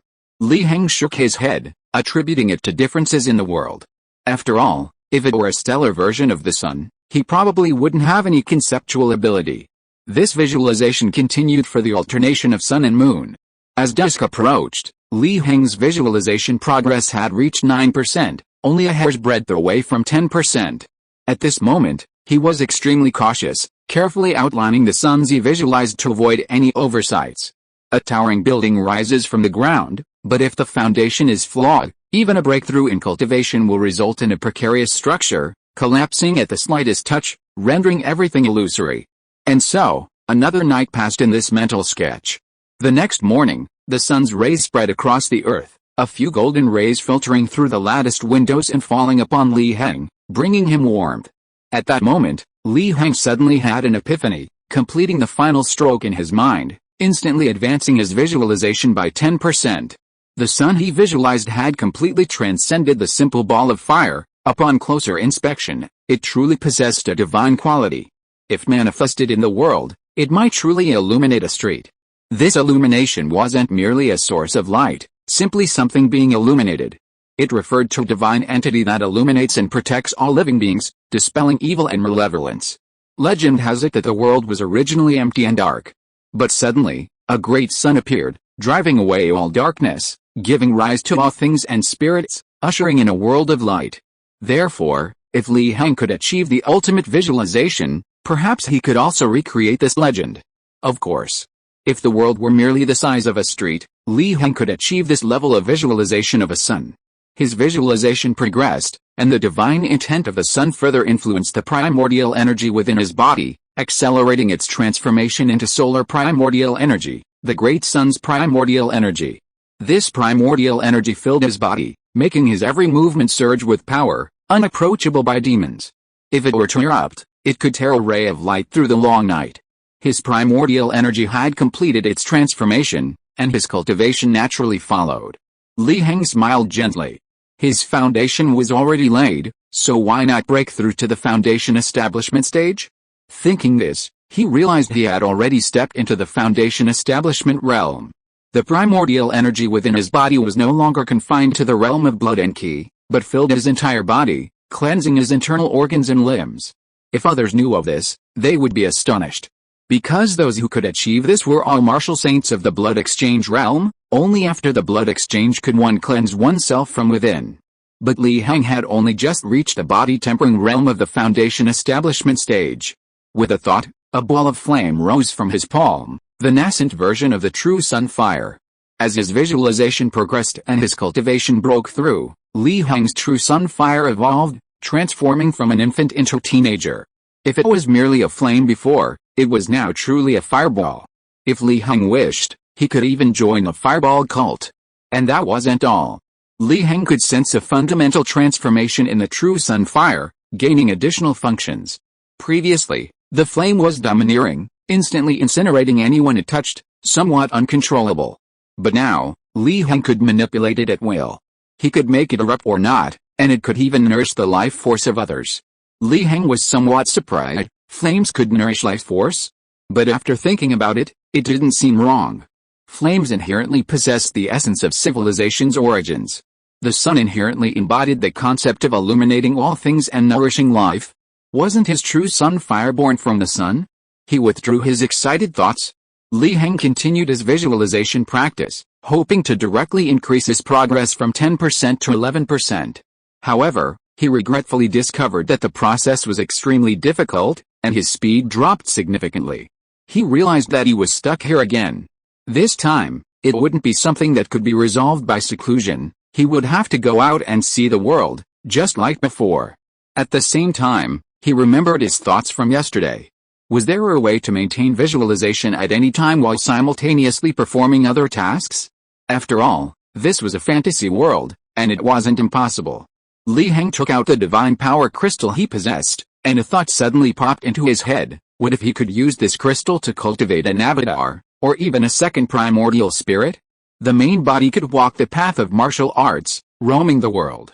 The avatar could walk the path of divinity, residing in a region, constantly visualizing, and the progress of the visualization would be fed back to the main body. His eyes lit up. This idea was brilliant. It seemed he would have to pay more attention to this aspect in the future. Li Heng made up his mind to leave seclusion, and also planned to meet with the old man Meng Lingayan to see what his opinions were, and also go out to hunt some strange creatures. After all, he only had 20 points of source energy, which was simply not enough. He was still far from achieving his goal of manifesting the sun. Pushing open the door, fresh air wafted in. Li Heng felt refreshed and strode away. He arrived at Meng Lingayan's courtyard, somewhat puzzled. Had the old man gone on a mission? Why was the gate tightly closed? At this moment, a demon-slaying passerby walked by. Knowing Li Heng's connections, he felt disdain. He had come to see the director so early in the morning, surely to ask for favors. He wondered what the director had seen in him. Was it merely that insignificant handsomeness? He felt indignant, then approached Li Heng, speaking with a very ingratiating expression. "Sir, are you looking for the director?" He went to buy sit-in. What a joke. Despite his disdain, he still had to curry favor. Li Heng was a favorite of the director. What if he could get some benefits? Upon hearing this, Li Heng raised an eyebrow. Why had the old man gone to the clinic? Could it be that he was seriously injured during a mission and was on the verge of death? This wasn't his fault for thinking the worst, it was simply the reality of the Demon Extermination Bureau. Every mission they went out on resulted in either death or serious injury upon their return. He shook his head, pulling his thoughts back. What was the point of guessing here? He'd just have to go and find out. "Thank you, brother." After thanking him, Li Heng left immediately. The Demon Extermination envoy stood there for a long time, cursing his stinginess before reluctantly leaving. Bai Si Tang was a clinic, but located in the center of the Demon Extermination Bureau. 4 roads extended from it, leading directly to the 4 gates of the Bureau, making it extremely convenient. It was practically the core of the core. After all, the faster the injured Demon Extermination envoys returned, the better their chances of survival if they were taken to the clinic for treatment. Arriving at Bai Si Tang, Li Heng quickly saw Meng Lingayan and Meng Hao lying on the hospital bed, his face pale. He was startled. "Little Meng, why are you so weak?" Chapter 23 Sanchen Gathering. Meng Hao lay on the bed. Hearing Li Heng's arrival, he was completely powerless. Even turning his head was difficult, let alone speaking. So, he remained lying quietly on the bed, only possessing the strength of anger in his heart, what is commonly known as impotent rage. Tisk, looks like he's completely exhausted. Seeing Meng Hao's half-dead state, Li Heng couldn't help but shake his head and sigh. He had thought this future successor of the BEN Demon Extermination Division would be so powerful. How could he have become like this in just a few days? Ahem, Li Heng, You've come at the right time. Meng Lingayan quickly spoke up, interrupting what was to come. If Li Heng continued to mock him like this, Meng Hao might explode with anger. Although he also felt that Meng Hao was a bit embarrassing now, he was still his successor after all. I have something I want to ask you. Someone has gone missing at the Three Mountains gathering. I originally wanted to go and investigate myself, but now this has happened. He pointed to Meng Hao lying on the bed. So, I'd appreciate it if you could investigate. If you notice anything unusual, report back to me immediately, and I'll be there right away. Meng Lingayan said, his expression turning serious. Old man, I remember I just finished a mission not long ago and am still resting, right? Li Heng said calmly. Yes, in principle, I shouldn't bother you at this stage, but I really can't get away here. I don't trust anyone else either, and judging from your aura, you've already broken through, haven't you? Meng Lingayan looked at Li Heng and said with some admiration. He finally realized he must have been mistaken. Li Heng was definitely not an ordinary person, but a hidden genius. His talent might even far surpass Meng Hao's. He looked at the limp and powerless Meng Hao and couldn't help but feel sorry for him. It's true that comparisons are odious. Now he's been strangely drained by a woman. He should have chosen Meng Hao. Director, you have keen insight. Li Heng said calmly. Alright, kid, stop with the bureaucratic talk. What benefits do you want? Just say it. Meng Lingayan said, both amused and exasperated. This kid really doesn't do anything without a reason. Li Heng's eyes lit up upon hearing this. If there was something to gain, he wouldn't be sleepy anymore. He could take this opportunity to get the method of multitasking or creating clones from this old man. Do you have a method for multitasking, or a way to create clones or external avatars? Meng Lingayan was taken aback. Good lad, you're really asking for the moon. Multitasking is one thing, but creating clones or external avatars? Do you even know what level those are? He was so angry that his beard was crooked, and he was extremely agitated. Li Heng didn't even blink. Of course, he knew what level those were, but wasn't he just trying his luck?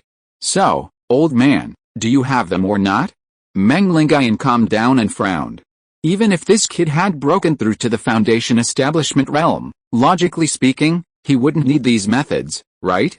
Or is it related to some secret about him? Li Heng could roughly guess what Meng Lingayan was thinking, but he didn't care what he might reveal.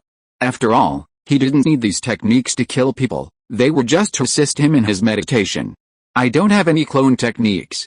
But I do have one on multitasking.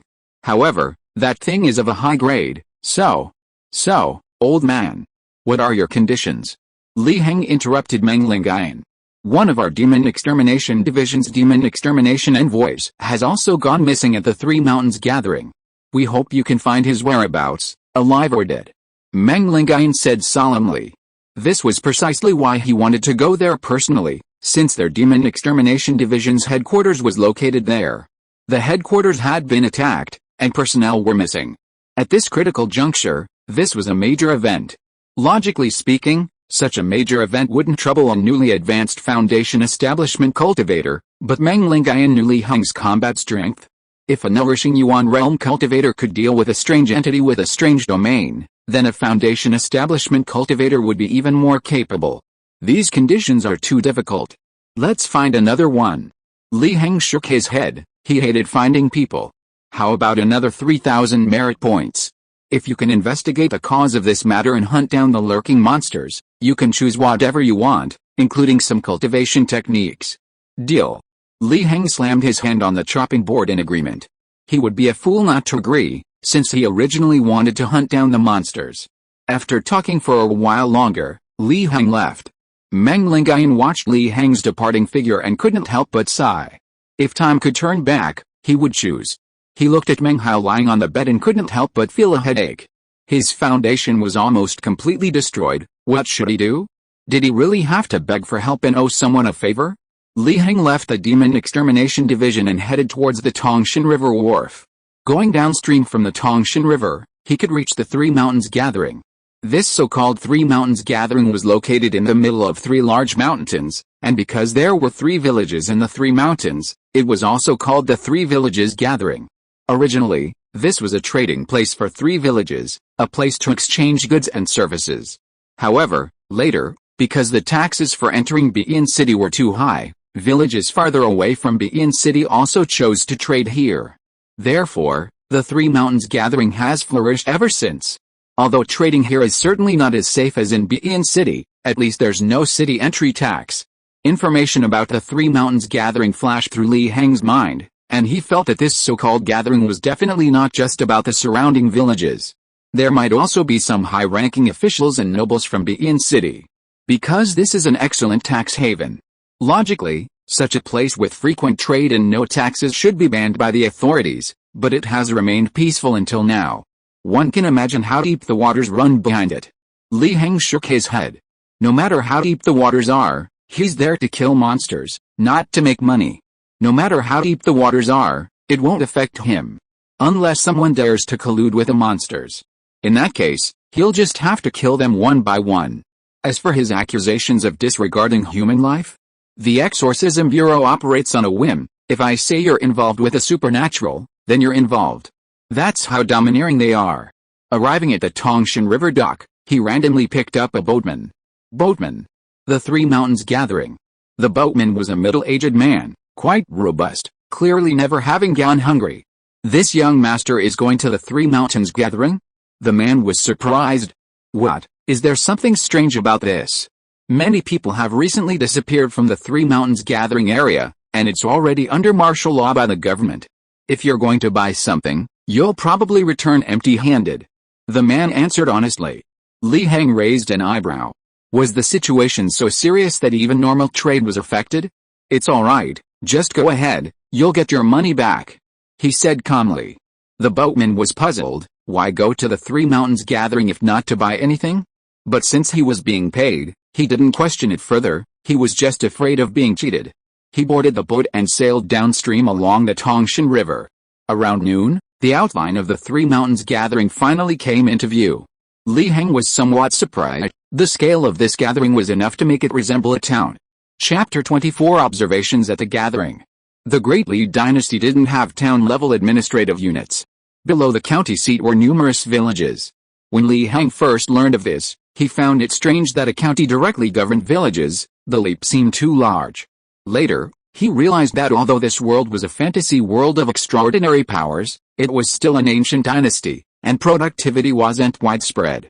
Therefore, the population wasn't as large as in modern society, and county-governed villages weren't unusual.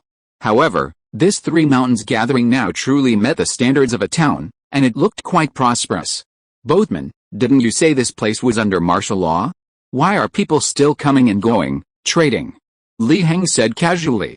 The middle-aged boatman was also puzzled. Young master, I really didn't lie to you.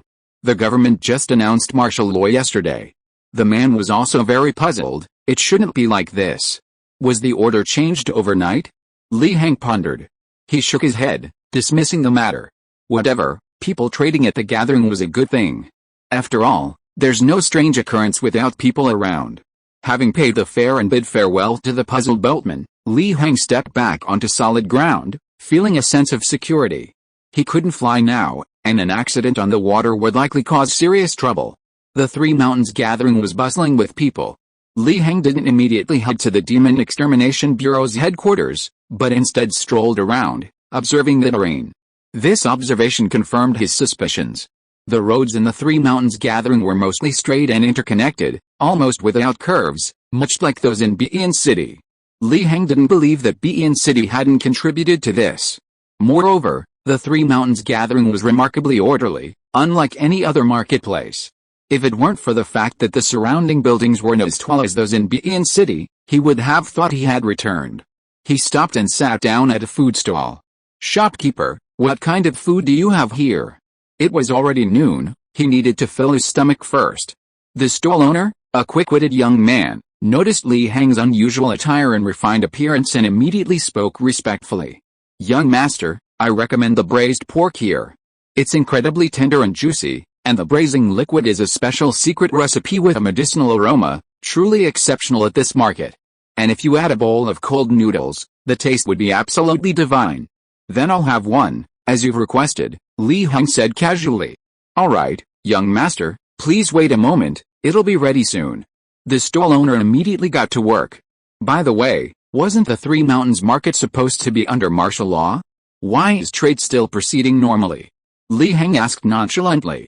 The stall owner was taken aback and quickly offered an explanation. Young master, you don't understand.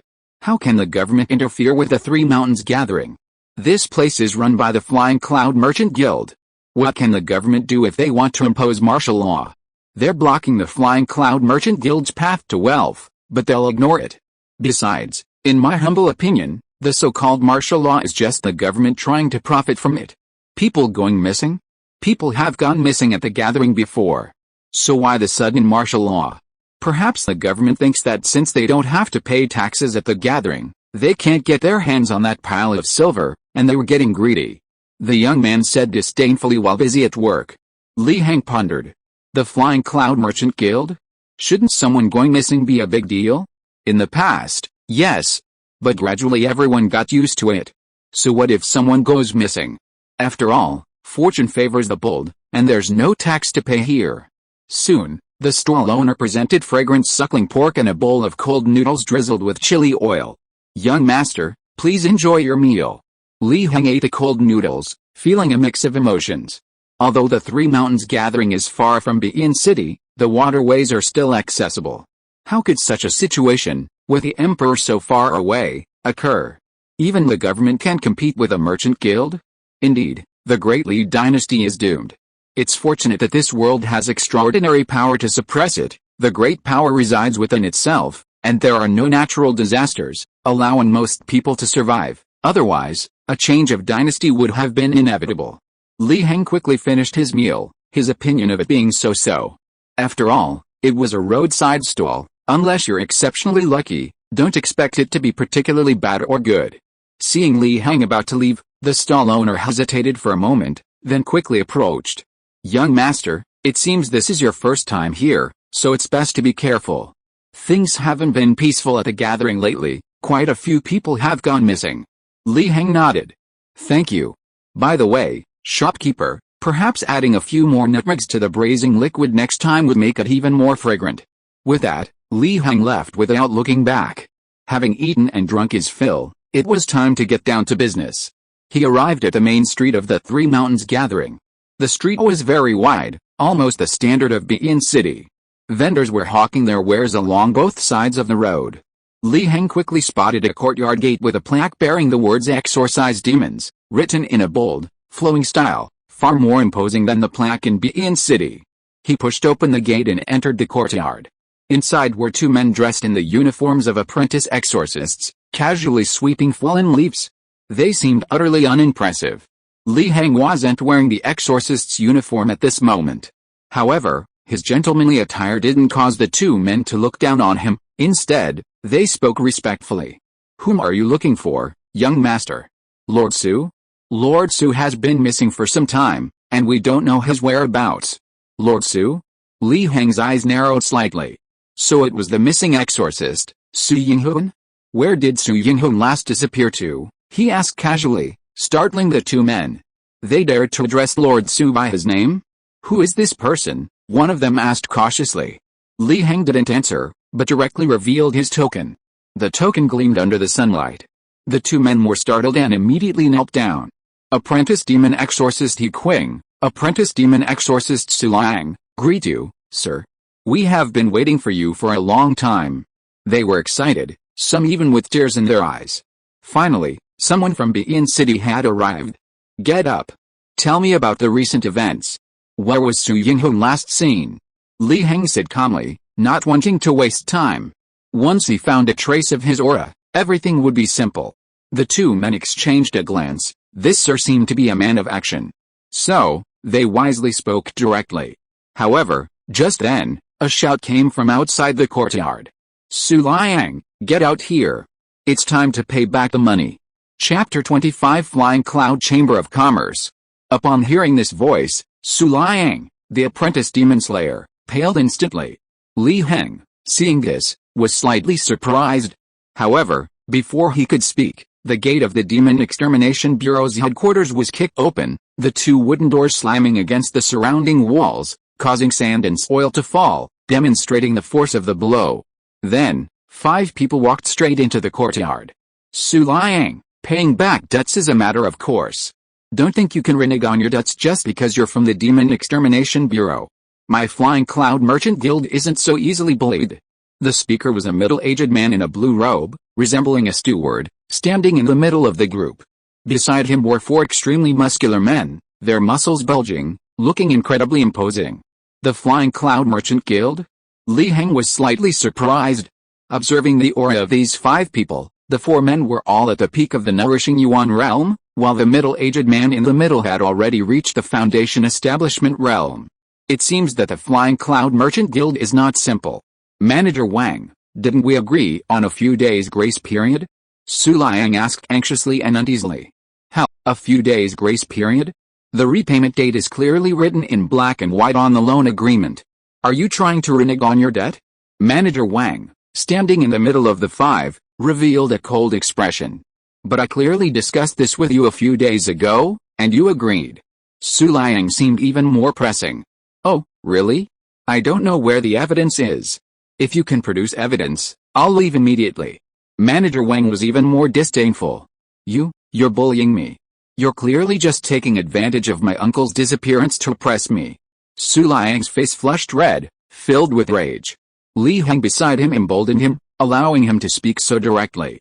Otherwise, under normal circumstances, given his personality, he would never have dared to say such a thing. Uncle? So this Su Liang is Su Yinghun's nephew? Su Liang, what exactly happened? Li Heng turned his head to look at the trembling, somewhat timid Su Liang, and spoke calmly without showing any anger. Manager Wang narrowed his eyes. In fact, he had noticed Li Heng from the beginning, but Li Heng's attire made him think that he was probably not from the Demon Exorcism Bureau, hence his arrogant tone. However, it seemed that he was wrong. May I ask who this young master is? Manager Wang bowed to Li Heng and smiled faintly. He was a businessman, knew how to be tactful and adaptable, and realizing the risk of offending someone, he immediately changed his attitude. Li Heng ignored Manager Wang and continued to look at Su Liang. Under Li Heng's gaze, Su Liang also fell silent, but finally gritted his teeth and mustered up the courage to speak. As Su Liang spoke, Li Heng's expression became increasingly strange, and in the end, only 2 words remained in his mind, serves him right. It turned out that Su Liang and his uncle Su Yinghun had the same temperament, that is, they were both gamblers. 9 out of 10 gamblers lose, and this uncle and nephew were no exception. Because they were inexperienced but addicted, even after losing all their money, they wanted to continue gambling, thus accumulating considerable debt. However, Su Yinghun wasn't entirely foolish. The debt was still within his ability to repay. His monthly salary from the Demon Exorcism Division was sufficient. Unfortunately, he had disappeared. His nephew, Su Liang, was only a trainee demon exorcist, with a limited salary that was far from enough to repay the previous debts. Therefore, the Fian Chamber of Commerce, as the creditor, came to collect the debt. HMPH, it seems you, Su Liang, are a sensible person. You haven't exaggerated, it's the truth. Paying back debts is a matter of course, Manager Wang said calmly. He emphasized this point because he hoped this young master wouldn't interfere.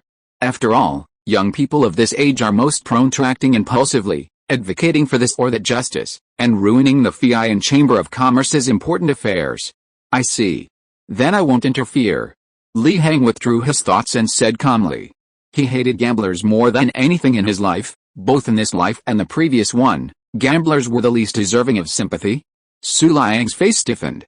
He had thought that this magistrate from Bian City would help him seek justice, but he didn't expect him to remain indifferent. Don't you think this damages the reputation of the Demon Extermination Bureau? The gates of the Demon Extermination Bureau's headquarters were kicked open. Shouldn't you uphold the dignity of the Demon Extermination Bureau and drive them away? He roared inwardly. Li Heng saw right through Su Liang's thoughts. So, he wanted to use him as a pawn, as a shield?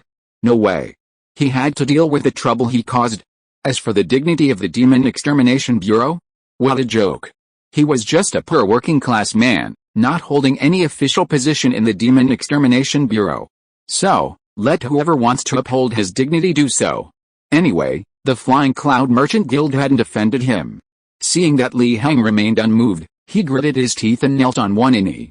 My lord, I possess a secret technique that might allow me to track my uncle's aura. Li Heng raised an eyebrow, his eyes lighting up. Tracking Su Yinghun's aura was secondary, what he truly desired was the tracking technique. Constantly relying on the temporary visualization of the howling celestial dog wasn't practical, as he didn't want to follow the dog's path. Moreover, the power gained through temporary visualization was weak. My lord? This word struck Manager Wang like a thunderbolt. Seeing the gleam in Li Heng's eyes, he sensed something was amiss. May I ask, are you an official demon-slaying envoy from Ben City? Manager Wang bowed again respectfully. Li Heng didn't answer, instead changing the subject. Manager Wang, I remember that according to the laws of Dali, private gambling dens are prohibited, aren't they? He looked calmly at the manager of the Flying Cloud Merchant Guild. Manager Wang's face stiffened.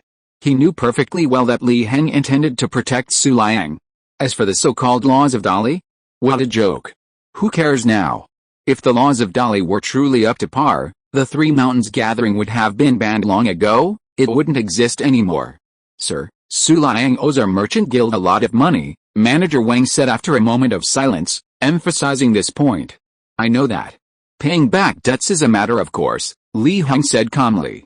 However, Su Liang is, after all, a trainee demon slayer in our demon extermination division, and now a key figure in a case. I hope Manager Wang will grant us a few more days. Don't worry, once the case is solved, you can collect your debts and repay your debts. I won't bother you. Su Liang's heart sank slightly. He had played this card to increase his leverage, and this was the result? Manager Wang remained silent for a while, feeling somewhat unwilling, but he knew things were beyond his control. Even if the laws of Dali were merely a formality, a private merchant guild like theirs had no reason to attack the demon extermination division. This was different from the corrupt county government, it was an institution whose true power resided within their own ranks, and they couldn't afford to provoke it for the time being. Then let's do as this gentleman says, let's go. With that, Manager Wang left decisively. Li Heng watched Manager Wang depart, pondering, is this really someone coming to collect a debt? There's something wrong with the Flying Cloud Merchant Guild. Manager Wang returned to the Flying Cloud Merchant Guild. It was a grand and expansive compound, far more luxurious than the Demon Extermination Bureau's headquarters, and even in Ben City, it was considered one of the best. Keep in mind, this was just a gathering. He went to a secluded courtyard and respectfully said, Second young master, the plan has encountered an unexpected obstacle. End of this chapter. Thank you so much for reading until the end. Don't forget to give it a like. Looking for more exclusive content and immediate access? Subscribe to our Patreon. Remember, every like, subscription or donation encourages us to continue. Thank you all, see you in the next video.